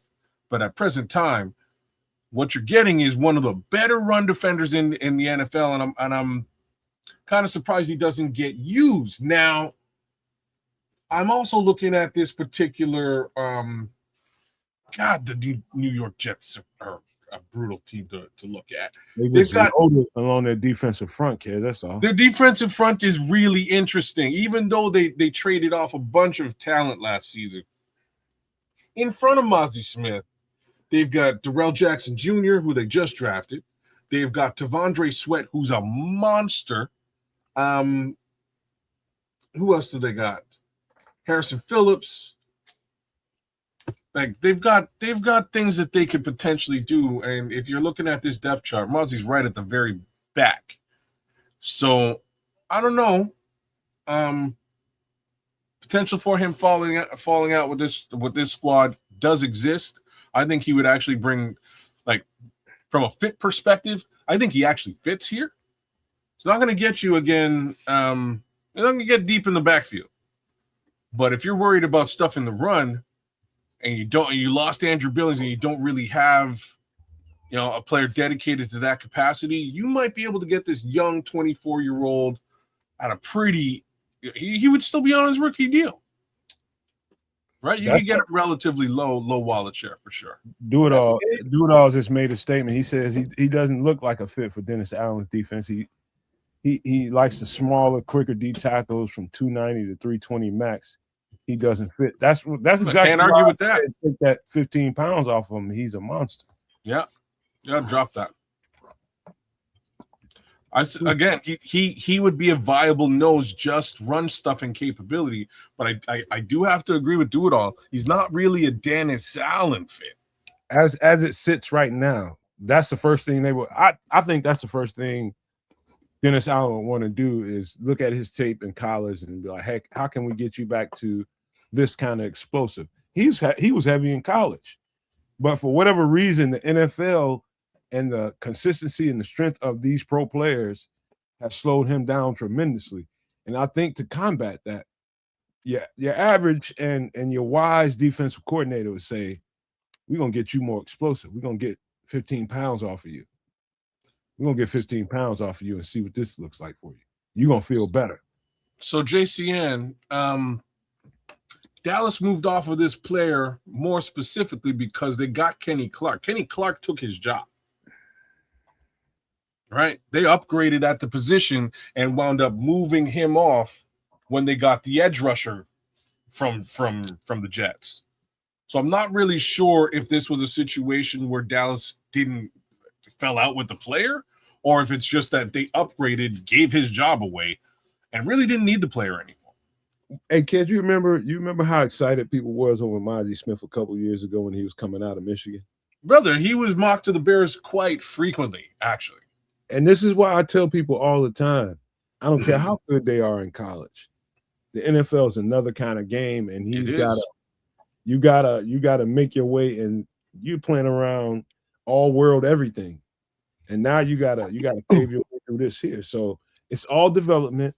I would not give up on Mozzie Smith. He's a high-end young talent, and I mean super duper high-end young talent that needs a little time to round the edges off a little bit. And that's just exactly where Mozzie Smith is, in my opinion. It wasn't horrible. The things I saw on tape wasn't the best. The worst thing I can say about Mozzie Smith right now is it's been inconsistent. The flashes are there. It's just inconsistent. All he needs to be around is some good players, some good sound coaches that's going to support him. Well, this is another instance where, Nomad has his sayings or words of wisdom or advice, or, his Nomad nuggets, if you will. Just right there off top of the dome, kids. Just came up with that right there. Nice. But Nomad, he's always mentioned that even though we are looking at draft prospects now, that scouting report stays, in the hard drive for when these prospects are now free agents or, going to be tradable. Now we're talking about Mozzie Smith, somebody that, we looked at mocks a few seasons back, possibly being, available as a June 1st cut. And it's like, remember that guy? And it's like, yeah, because, we forecasted him here. We looked at him because he was, from Michigan. whatever reason. But now is the opportunity to go back and be like, oh yeah, we looked at this guy. This is what the prognosis was then, and this is what he's done thus far. But this is that circle moment, where things come full circle, where it's like, hey, this is a guy that we looked at as a prospect, and now he's back. Look at how it works, man. Stuff runs full circle that way. I mean, you're right, man. It's they're great in college, and this college, man. When they get in this league, you got to prove it. Well, it does take defensive linemen some time, man, because you got to put some tools in your bag, man. It takes you 2-3 years to do it. And the question is whether he has done that at this point or not. And I can't say that he has, or he probably wouldn't be bouncing around, around the league. There were concerns about this player, and that's part and parcel as to why the Bears did not draft him. They actually skipped him twice in that draft. And the concerns was, again, not a heck of a lot of get off. He's really just Hey, Kez, King just got here. You want to fill him in right quick while we talking about Mazi? Sure. We're talking about Mazi Smith because we just went through a bunch of potential cap casualties over the course of the next week that may fall off of certain rosters and might potentially find their way over to the Chicago Bears. Ron Renarski, you being an asshole, but a good one. But it's true, though. He does have big biceps, and he can bench the hell out of a press. Like, he can bench press with the best of them. I don't know, how that helps him with get off and getting deep into the backfield. You know what I mean? Like, I don't know, but he can sure bench press. Hey, man, it's only a matter of time before this guy's a monster in the league. It's just taking him a little bit more time, and it's humility that's happening with Mazi Smith right now. It's humility, and I hope he's taking it and using it as fuel. And I would like to see the benefits of that as an inspired big. He's a bear. I mean, literally, he's a bear and stronger than everybody else around him. He's just got to put some tools in the bag, polish them up, and know exactly when and how to use them. And it takes time to do that in the NFL. These are all world football players, the best football players in the world. And you ain't just going to come in the league and just muscle everybody around like you did in college. It's not going to work like that. You got to have a skill set here. And JCN and King Booker, he very similar scope as to Javon Dexter with the problems that plagued this guy. Difference between him and Dexter is Dexter dropped the weight, and it still hasn't found that second burst, that quick first step. Mind you, the reason why I'm slightly interested in this conversation is I know that the Bears could potentially get this player for next to nothing. If he's cut, they can get him for something ridiculously low wallet share. 1.2. And the question is, can they develop this player into what they require? This is the perfect time to grab him. That's why it's of interest to me. Give him some time, tuck him off, give him some time to work, get in tune with what they're asking him to do, and just polish his skill set. Get him in the training room, get him right, and you never know. You just never know. I'm taking a gamble on him if I'm inside that building. If I see him just laying around on the floor out there, hell yeah, I want some of that. And if prove me wrong, if the rest of the league is wrong, then we'll be wrong. But I'm betting high on this. Somebody's gonna make this particular mistake. You know what I mean? Like, or genius gamble. I don't know which one it really will be. But somebody's gonna grab Mazi Smith if he's cut, if he's available. Somebody's gonna grab him at low wallet share and try to do something with him. God only knows who that particular team is gonna be. All right. This is Mazi Smith, possible cap casualty, 24 years old, with the Jets, 6'3", 337 pounds. My man, I would just say, Mazi, just trim some weight, man. I think you're going to be way more explosive and a much more attractive football player, and you're going to make some money. Just got to trim a little bit of weight off, man. That's just how it is in the NFL. These are great football players, and you gotta know that. But one more player to talk about, and before I even put him on the screen, let me just say this. We're talking about this way later into camp after football pads are on. Joe Mixon, 29 years old, 6'1", 220 pounds, had a mysterious foot injury that cost him pretty much camp and then pretty much the entire season last year that nobody really knows the answers to right now. He's had some kind of surgery on it and seems to be doing well. This is what is being told. Haven't seen any footage out there of him working out, how he looks on his foot, putting weight on it. Seen nothing. But Joe Mixon, let me tell you something. If we so happen to, and every freaking team runs into this at some point in the camp, they beat up the running backs, and next thing you know, we need to sign somebody.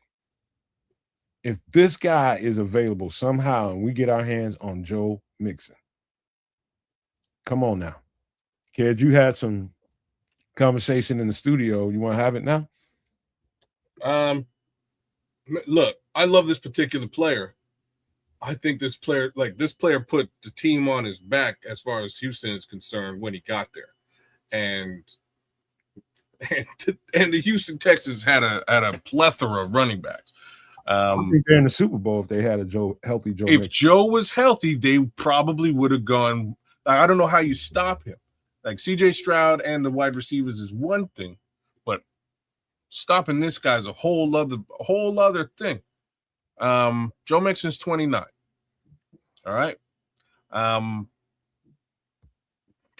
Like, here's my only question.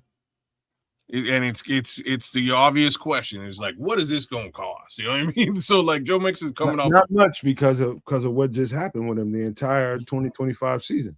You might be bang on. This may be Joe Mixon prove it year, right? You get a contract, you do what you got to do. If you can get on the field and be effective, you earn yourself another contract. But I don't know, man. This guy, $25 million contract potentially before this. You never know if he can get back to form. Oh boy, would he have an impact in Chicago?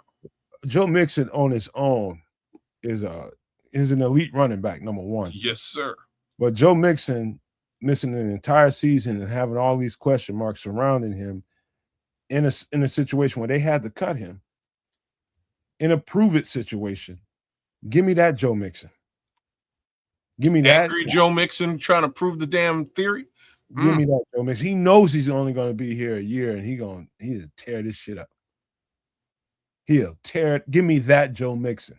That's the only reason I want to sign Joe Mixon, because of everything that the parameters I just laid out. That Joe Mixon. Give me that. FFG, I'm with you, man, but I don't think they can. I don't think they can. Just read what he's saying. Just show him some love. Sure. Big ups to FFG, man. Instead of prove-it deals, we need to make a trade for a premier pass rusher, even if some draft capital is involved, to make D reach the top 10, to allow the foundation to be set for years to come. Again, I do agree with this theory. The problem is I don't think they have the money to do this.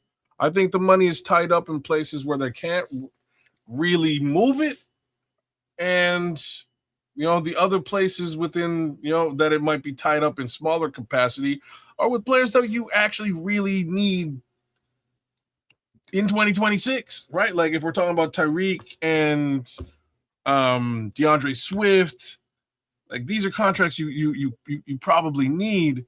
Maybe Jalen Johnson, you probably need to have a Jalen Johnson given the present case scenario. I don't know. You can't move Dale. You can't move Grady. You just can't. I don't know what you know what I mean? I don't know what you do in that respect. So I've resigned myself to the idea that just won't happen. You know what I mean? Like it's just not gonna. I don't think they can do it. I don't know what happened with Joe Mixon, but my sneaky suspicion that gene in me that I have, something happened that they're kind of hiding. I'm talking about he probably fell out with a coach or something. Something happened where it went left in Houston. And that ain't the worst thing in the world with 20-year-old people. You know what I mean? Yeah, shit happens, man. Personality conflicts and all kinds of things happen. Doesn't mean he's a bad person or a bad guy. He just ran into resistance with people around him. And that's just my opinion, man. I just sneakily suspect that something like that might be going on, and they just kind of colored it up with this injury stuff. They can do that in the NFL. You get caught doing that, you're in trouble, but you can do that and get away with it. You can do that. People do it every single week in the NFL. Every week, not every year. Every week, somebody's doing that on the NFL roster, coloring up, making up some kind of injury to make it look like somebody's got something going on, and they really don't. It's just other stuff. It's loyalty to their players, and hey, you was with us, you're gonna stay with us, and whatever's going on with you, don't worry about it. We'll cover your ass. Like a lot of that goes on. And so, anyway, like I said, Joe Mixon, a motivated Joe Mixon is the Joe Mixon I want. That's the guy I want.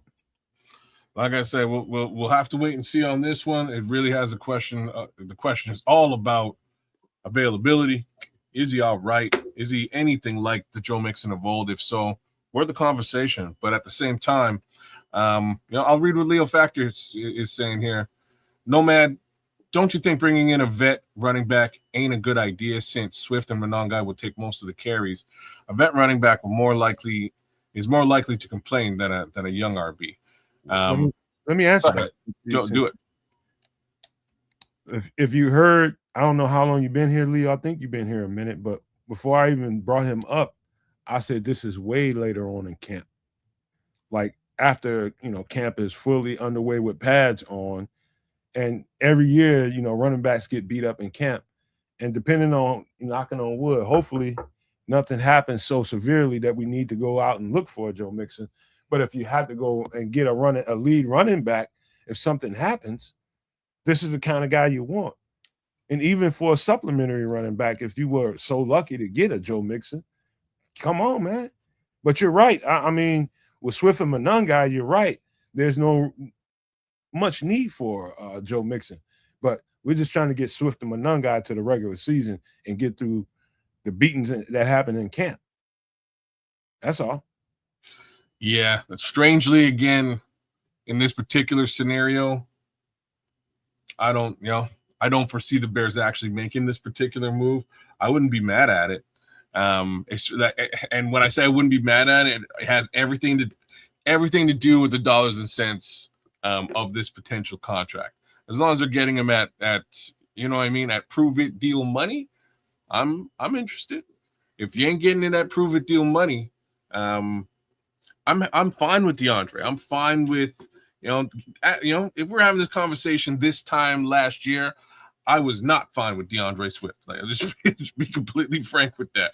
DeAndre Swift came on, he came out last year and really solidified himself as a top quality back, especially when you have a viable offensive line. So I'm happy with DeAndre. I'm happy with Kyle, and I do think they'll get a lot out of Xavier Thomas in that speed back capacity. The question to me now is more: can you find a north-south back, more of a bruiser that you can layer in situations where you need to get a single yard? And I think that guy might be Coleman Bennett. And we'll see, man. This is Joe Mixon. We're talking about, again, to Leo's point. We're talking about somewhere after the pads come on, and hopefully we got 2-3 healthy running backs, 4 in particular, coming out of camp, and we don't need a Joe Mixon. And this conversation is irrelevant. I'm just bringing this up in the event that we need to go and grab a guy. The fact that he's out there, to me, was worth the conversation, man. That's Joe Mixon, bro. But yeah, man, you know what? Let me get this down. It's a shame that the NFL is missing the opportunity to, be more in the conversation, because I ain't seen nothing about, possible June 1st casualties, or, cap cuts, or no agents are like, oh yeah, my guy's gonna be out here, and it's tomorrow. It's like, what? NFL, come on, got to keep the the soap operas going all off season. Yeah, you don't want to do that though, because some of these cuts are going to be, know what I mean? Some of these cuts are going to be a little bit surprising and shocking, and you don't really want to put that homie on blast a week before or a couple of days before. You let it happen, and then you get into the news cycle about it. You know what I mean? Oh, like unexpected cut, and you know what I mean? Like, we'll see what next week looks like. I bet you next week will be. But even wild. expected cuts, I mean, those still happen, don't they? Yes, they do. I'm just saying, I wouldn't want to rub that shit in. Like we Roshan Johnson is an expected cut. Let's just put it that way. I don't want to rub it in, man. This is about as crazy and wide open a time that it can be for a GM, and it even included draft, even including free agency, even including your own roster cuts when you have to do that. I'm talking about at the very, end of the season, things like that. This right here has to be the most wild west part of being a GM, because you have to be a little bit vulnerable in the fact that you might have to, unfortunately, let go of somebody on your team that you really think highly of. You got to be that, and you got to be wide ass open at the same time, because you don't know what other teams are going to have to do. So to me, it's a dangerously wild part of being a general manager and having a coaching staff, having all those options open and having guys targeted for what you might be interested in, which is why we talked about so many different players tonight and so many different options. Even the guys that weren't so well known, these are some of the opportunities the Bears will have. And it starts tomorrow, but it doesn't end tomorrow. It carries on through camp.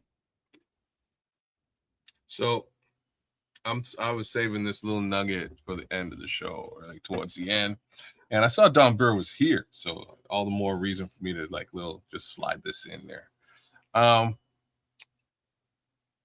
So y'all think? I think there's potential that Detroit might fumble the signing of a certain Mr. Gibbs, and it would be super cool just to piss off Don Burr mostly. I think it would be super cool if there was a Jahmyr Gibbs, Ben Johnson, reunited situation in Chicago in a year or two. I hate to bake your potato, but that's the one thing they're gonna get right. Think so? Okay. They're gonna pay the shit out of him. We're gonna find out, because running backs in this league tend not to get paid. Well, isn't he basically their offense though? Yeah. Yeah. Well, yeah. So if they let Monty walk, they re-sign Captain Jack.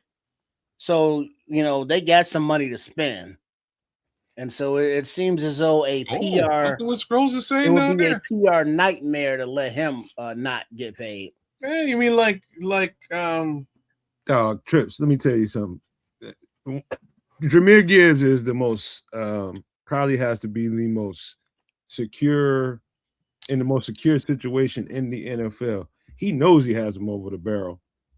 It's just about whether or not how much over the barrel does Detroit want to get, and how handicapped and hamstrung will this contract make them. I think that's all the bologna and mustard is right now, is how much is this really going to cost us? We know we got to do it. We don't have an offense unless he's there. And so they're in a tight ass spot if you ever want to imagine a team being in when they're gonna have to pay him. They bring the Brinks truck to his house. Well, they gotta give him more than Saquon. Yeah, they will for sure. Yeah, they will. So that's going you're talking about 18-20 a year. What? Man, dude should be getting like 20. Saquon get 15? I don't think so. Saquon might have got 15. I don't think he did though. I think it's a little bit lower than that. Yeah, Saquon money ain't shit compared to what Jahmyr about to get. Yeah, I think Jameer will get more. Well, that's pushing close to 20 then. He gonna get 20 plus. Oh damn! So that's gonna reset the running back market then. Jameer Gibbs is the best player in the NFL, in my opinion, besides Myles Garrett or somebody like that. Best player in the NFL. He definitely gets the job done. I'm just saying they might have a little bit of a hard time paying him again. Running backs don't get paid; they get traded, they get overdrafted. They're great for 4 years when they're cheap. Generally, don't get paid by the team who drafts them. Detroit got a whole bunch of other people to pay. Like Don, you listed a whole bunch of people that they paid. They got to pay all those people. Those people make the cap thinner. And who said Bears fans was begging for Gibbs? I ain't heard that. Hey, Trips, Jameer Gibbs sitting at the house whenever that bat phone rings, he picks up the phone and says, "Motherfucker, the mistake you making is thinking this is a negotiation." Click. This ain't no goddamn negotiation. Sign, get my shit on paper the way I told you. I want all them zeros. He gonna get it as he well should. And again, pretty sure Saquon said the same thing. He left New York. Pretty sure Derrick Henry probably said the same thing. He's now in Baltimore. This list is exponential, by the way. I just want to say that running backs tend not to get paid by the team that drafted them. So take that for what it is. Running back's gonna be thanking Jameer Gibbs for a long time for this. When he gets his money, you're damn straight, because he will be the reset, whether it's by Detroit or by somebody else. He will be the reset of that running back. Yeah, like Kitty Cat Bird saying over here, he was a top 10 running back pick. So that's going to be that top 10 taxation. I remember, and I said this a few times on the show. I'm gonna get this clip. I remember being on whatever one of them shows with Aldo, and he asked me, he's like, "Hey, Nomad," he said, "Who do you think the best running back is in this draft?" And without hesitation, I told him Jameer Gibbs, and he was just like, "Really?" I was like, "Oh yeah, he's the best. He's the most explosive thing I've seen in 10 years. He can do it all." And lo and behold, the modern Detroit Lions are built off of Jameer Gibbs, not Jared Goff. Is this his contract year, Gibbs's? He came out 3 years ago, so he's going into his 4th year. End of this year's is contract year. They'll have to. Because they can still do the 5th year option thing. They could. Be the dumbest thing they I'm ever going to do. verify that. I think he's on his 5th year already. Because I'm just thinking he's within his 5th year. Yeah. It's like, all right, Monty's gone. They brought in Pacheco, cool.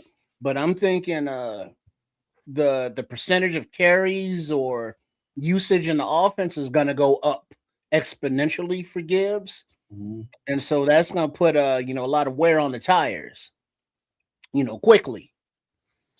Okay, so he's in the 4th year of his 5-year case scenario. Man, next year is his big money, so they kind of have to make that. They kind of have to figure this out between now and next year. They can franchise tag him. They could do that. They need to settle this. I'm just saying they could franchise tag him next year, and that would sort of push him towards, unrestricted free agency in 2028. Think about this. And it sounds like an easy thing to do when you're talking about from the administrative side of handling football business. But think about what something like that would do to a football player when you're supposed to be getting that bank. Oh, you think you're finna get the same Jameer Gibbs? I'm finna show you something. That's why they need to hurry up and get this shit out the way. He needs to get paid, Don. He got to be paid. He got to be paid. There ain't Yes. D toilet's gonna D toilet. So All right. I tell you what, man, this is I just enjoyed the research side of some of these guys that I'm looking at all these different podcasts and all these Bears content creators talk about, you know, the most obvious thing in the world, but nobody wants to do the deep dive into some of these guys that the Bears could that might be really good fits for what we do. And we took the time tonight to make sure that you guys get familiar with a few names that you may or may not have been familiar with. And so hope you guys appreciated it, man, because I enjoy it. I know we all did enjoy bringing it to you, man. So you guys don't be surprised if some of them names pop up on the radar in the next 24 to 48 hours. Just say the Nomad Network told you so. But yeah, man, we got to go ahead and wrap this bad boy up and get ready for Wednesday night on some extra sauce, where I'm sure we'll have a whole nother slew of different Bears conversations to have there, because there'll be a lot happening. I'm thinking, whether it's with the Bears or with other teams, but it'll be some things happening. Might be some trades, I'm thinking, between now and the next time we're on some extra sauce, man. I think it might be some heavy duty trades that happen here, man. At least one or two. And so that's what happens after June 1st. A lot of those kind of things happen. But and then also we should know where the Bears will be calling home as the clock is ticking down for the Illinois, state legislature to make a move for the funding or the deal to keep the Bears in Illinois. But there's a late push from the representatives in the Chicago proper to keep them in the city. And they so petty, kids and Nomad, that they like, nah, screw Arlington Heights, because it's further away from the city than Hammond is. So it's either we keep them in Chicago or we want them in Hammond, for the city leadership, because it's still closer. They don't get nothing about the state, or it's all politics, but it's coming down to 0 hour right about now. All right, so let me give us, hold on, man. We got give some love to Leo Factor.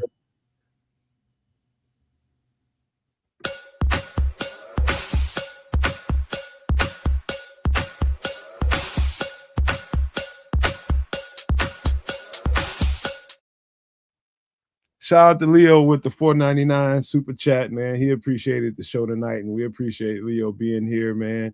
Had nothing to say. He was just showing some love for what we did tonight, man. We broke it down real well and showed some opportunities for the Bears.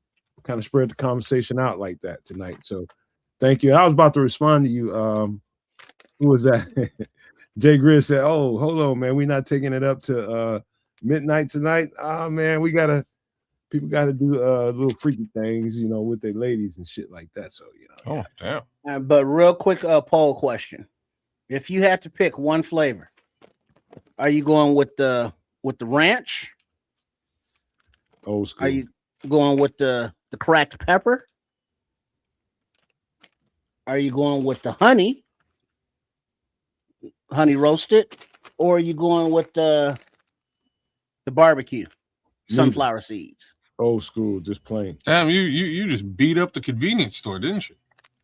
Well, I like a variety. Like different flavors. I'm not a sunflower seeds guy, man. I'll just put that out there. Yeah. Hold on, man. Hold on. We got another one.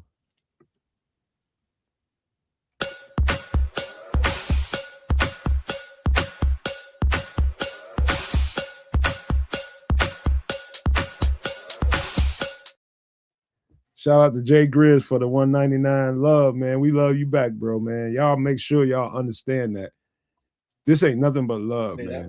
Mm-hmm. This ain't nothing but love, man. It's just love for the Bears and love for the community, man. I got as much love for you, Jay Grizz, and everybody here as y'all got for what we do over here, man. Trust me, it's reciprocated, man, and we mean it. Mm-hmm. It's just too feminine for my blood, man. It's my thing, man. Oh man, you got to be a soft ass. I'm just saying. I remember when I was a little shorty, man. These the little girls used to, they used to eat the sunflower seeds and they spit them at you, show that they liked you. And stuff. Hold on, man. So first, we can't eat hot dogs because they renamed them glizzies. Can't eat hot dogs. Now we can't eat spit sunflower seeds. You can. Hey, look. To each his own. Everybody can do whatever the F they want to do. Nobody's young. I'm just saying. I'm not. It's feminine if you make it that way. I'm just saying. In my experience, dang, the little shorties used to spit sunflower seeds at me because they wanted to get with me. That was all. They ate pickles too. You don't eat pickles either. I'm not like real talk. Not the biggest pickle guy. I've only more recently started to do the pickle thing. Not the biggest pickle guy. Oh man, you can't eat hot dogs. You can't eat pickles. You can't eat sunflower seeds, man. All that you got the hot dogs thing. I never said nothing about hot dogs, but I guess he's just the living personification. I stopped through because the Podfather Aldo was over at the Barroom Network the other night over there with Shorty and them, with PJ and Carl and Foster. But Shorty, he was, I don't know, he must have took like some new gummies or something because he had a lot of pontification on the oralification and the falacification of cockazoications. He was on that catnip again, wasn't he? Yeah, and he got this thing about orally pleasing. Dude. Oh Lord. I don't know. Was the other Dan on the show with him? No, Dan.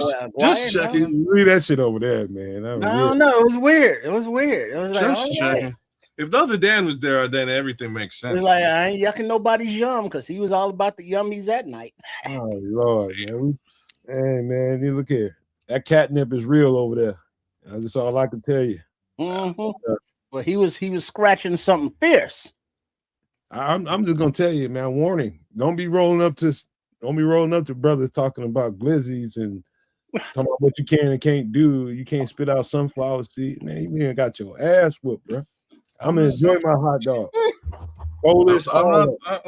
I had hot dogs tonight, and they were sausages, man. But I'm not really like a big hot dog guy. Like you'll catch me with a burger anytime. If I have an option, it's a burger, bro. Just saying. Man, man. You can't. All right, man. One thing you cannot do, man, and I'm telling you guys this as men, you cannot let social media and what people say on social media dictate what you enjoy and what you don't enjoy. You know who you are. If you think it's feminine, that's because that's something going on with you. That's what I just said. You ever heard what I just said on social media before? I eat hot dogs and Polish all the time, man, in public. And I wish hey, Scrolls, and wish a big bite. Wish a MF would say something to me. Just looking at you with long eyes. I've never said nothing about the whole glizzy thing. I don't care. I don't make no difference to me. But I do prefer a hamburger, so I'll take a hamburger. I bet you he eats it. He's like Mikey. He'll eat anything. Send that chocolate-covered banana over to the table. I bet you he'll eat it. Watch. Man, you let people on social media get you self-conscious. You deserve to be self-conscious. Yeah, I agree with that statement. But yeah, that's not me. He said, Ked said, I'm not going to be a meme. Catching my mouth going over some kind of man, whatever. I'm like, whatever. Shit, I know what I am. Shit. If you got any questions about it, leave me around your girl, motherfucker. Yeah, we'll figure it out. Shit. Oh, watch out there. You don't like that? But also shout out to Caleb Williams and his business people, because they came to an agreement with George Gervin man thing. George is gonna keep it to basketball. Caleb's gonna keep it to football. And then now I don't know if it's true or not, but there's a like a few days after that deal was announced, there was a Madden cover with Caleb in the all white uniform doing his little Iceman thing, and they got like a whole 30-second clip, like an intro. So it's like, it could be one of those fake covers or real. I don't know, but it was pretty cool. It's an internet room right now. Okay. But it was cool that they did work out that whole Iceman thing, though. Yeah, man, I never heard so much about damn George Gervin in my life over the course of the last couple of months. I'm just saying. Vontae, about seven up, footers in San Antonio is like a thing. I don't know who their GM is in San Antonio, but he just finds 7-foot monsters. Hey, Booker, man, all over the planet Earth. Hey, Unc be at the grill making that barbecue up, got the hot links busting on that thing, and you ain't gonna pull that thing off, put it on a bun, and eat it. You tripping? Because somebody on social media got your head tilt already and shit like you tripping. But yeah, man, that's a conversation for some extra sauce. Really, it is. We ought to bring that up again, talking about social media norms and how people are easily persuaded by them. I don't know, but we'll talk about that a little bit more. I think it's totally ridiculous, and any grown-ass man ain't adhering to none of that shit. They're going to enjoy their food, no matter where they are. I go right in Sam's Club, right in Costco, get that long-ass hot dog, and eat it right there in front of you. And you lick that ice cream cone. You enjoy every one of those licks. You want to make a meme here, I'm going to give you one for free. But shut the fuck up, and I'm going to eat my shit. Did he get the Madam cover, or is that still in speculation? I thought it was still in speculation. I don't know, Michael White. I thought it was. I've been seeing that for 48 hours, man. Me too. Is there a certain date that is announced, or it should be real soon because the game usually comes out. It usually comes out in the next couple of weeks before the season. Right, so I don't know. It should be real soon, man. Hey, I gotta So he got the deluxe edition cover. That's what King is saying. I like how you put up the scrolls and pulled it down real quick. Great.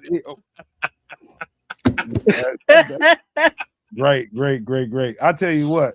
Oh, that's funny. That's too big funny. Glizzy about to go finish this great weekend I'm having with my girlfriend. We're having a great weekend. We just finished up. Well, we ain't finished, but we doing the BMF documentary. The BMF show, I forget what is it. Is it the BMF story? I don't know what it is, but it's on Stars. We've been all over that, so it's in its like second or third season. But the documentary came out, and 50 does a great job of bringing street life in that particular time period to life.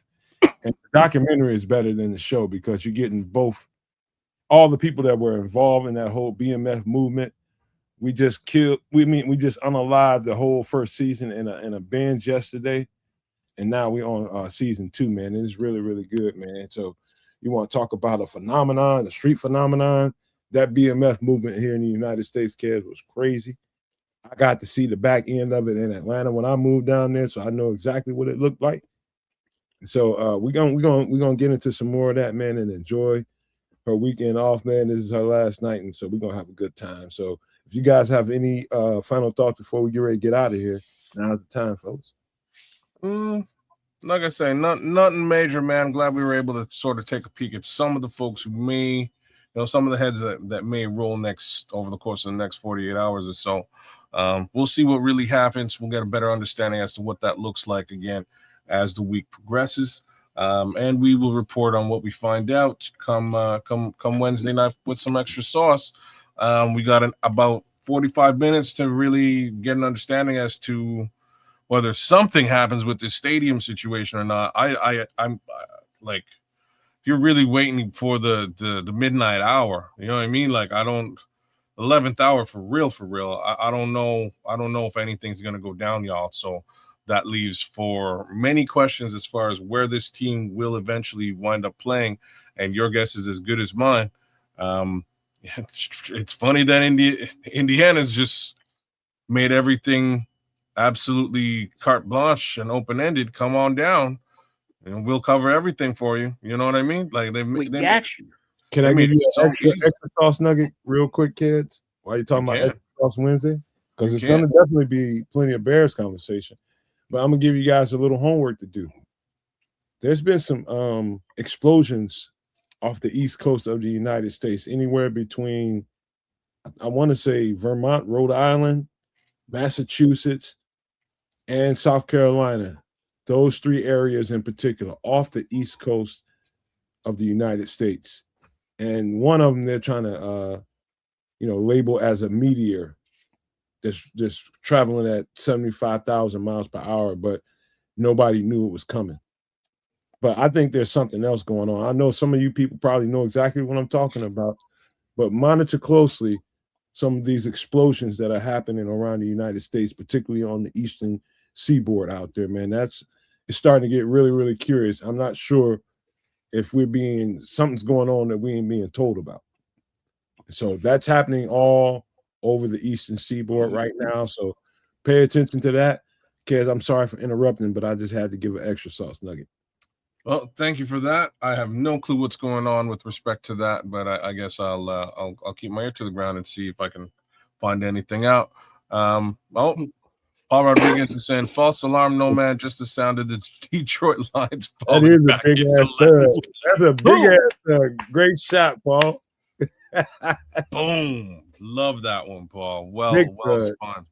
But yeah, man, we'll see how things shake out and what it really looks like with all of these little nuggets that we kind of have been floating around. I'll be on special location on Wednesday, so we'll see how that all shakes out. But lo and behold, I will likely be in full effect on Wednesday. So, my boy, yeah, there's that. Cool. All right, so just make sure that you are subscribed. You got those noties on, even though that you already know Sunday night, Wednesday night, how it goes down. But Nomad Network, Kids of Canuck, and Sports Chicago style, the whole little subscribe and thumbs up, all that good shit. Much appreciated. Much appreciated for the super chats. And as we not only a new week, but a new month. Let's keep it rolling. Do what you got to do. Make sure that rent's paid. And get out there and get that rent money for next month. Let's go. Oh, snap. Thanks for reminding me. Gotta pay the piper. And also, please get out there and get you some of that vitamin D. That means the SUN, the sun. Perfect time to be doing it. It's been some really nice looking full moons out there, man. And Earth is reacting to it. Humans are reacting to it, animals are reacting to it. But it's really, really nice out there, and the weather's really nice, man. I just say get out there and get you some sun, get you some fresh vegetables that are growing up everywhere, fresh fruit, man. This is the time to go get it, get your body right. This is a good time to get out there and get fresh things instead of processed food and all that kind of stuff that we love. But right now is fresh. Give your body a good break from all that stuff. And who is that? Ron saying, what's rent? Well, you might call it mortgage, you might call it taxes, but you're paying somebody to habitate in your dwelling. Whether you rent it, whether you think you own it, whatever the case may be, you got to pay, because that's what we worker bees have to do. It is unfortunate, but it is true. That being said, I wish everybody was the same status, but we ain't. Mm-hmm. It's Ron homeless. Ron is a home owner. There we go. There's the other side. I am too, but the struggle still remains. Yeah, you call it a mortgage, but it's you just paying rent to your bank, your finance company, to the government. Well, that's a whole conversation to have, man, later on. But even if you are a homeowner, man, you ain't. Let's just say this. Okay, so I gotta ask a question before we get out of here. What? And it's this one. If this shit doesn't get solved in the next 40 minutes, what is the potential for another team to come to Chicago? Kids, like, why are you putting us in a conundrum, man? I'm trying out of I here. didn't do this. I would like to blame That's the fair. legislation in Chicago in Illinois. Well, you got to have As another well as the team. McCaskey family. There's Kevin Well, Moore. but the situation still remains. Where are they going to play in the city proper? You know, that was part of the issue, is the acreage and the ability to have, you know, a whole football themed area beyond the field. And that just does not exist in the city right now. Arlington Heights, you know, that's not the city. They could go play at Soldier. It would suck. It might be. Well, the NFL's not going to allow that anymore. Why? Because it devalues their product. You know, if they can have 32 teams with, you know, a little city NFL proper around all of them, now their overall value is going up versus having one team in the city of Chicago, you know, that seats 60,000 people and they don't know nothing else around it. You know, that brings down the value overall of other franchises. Interesting. All right. I'll tell you what, since we didn't get enough, I just knew that conversation was going to take an hour to talk about, but y'all wasn't as talkative as I thought you would be at the early part of the show when we brought it up. But we got to go tonight, man. We'll bring it up some more because there's sure to be more revelations in between now and the time we get together on some extra sauce, man, because that's just the way it's going to be. It's going to be more news to come out on it. I'm just not going to worry about it right now at all because I don't care. I got other things to worry about, man. You're talking about taxes and all kinds of stuff. It's just getting tighter and tighter for people out here, man. So I'm thinking about all of that and trying to keep my SHIT together with what we have going on. And I hope everybody is managing and functioning the best way they can in their homes and making sure you're checking boxes, you know what I mean? And making sure you're getting things together because it's just getting a little bit sketchy out here. So I just want to leave you guys with some love, peace, and hair grease, y'all.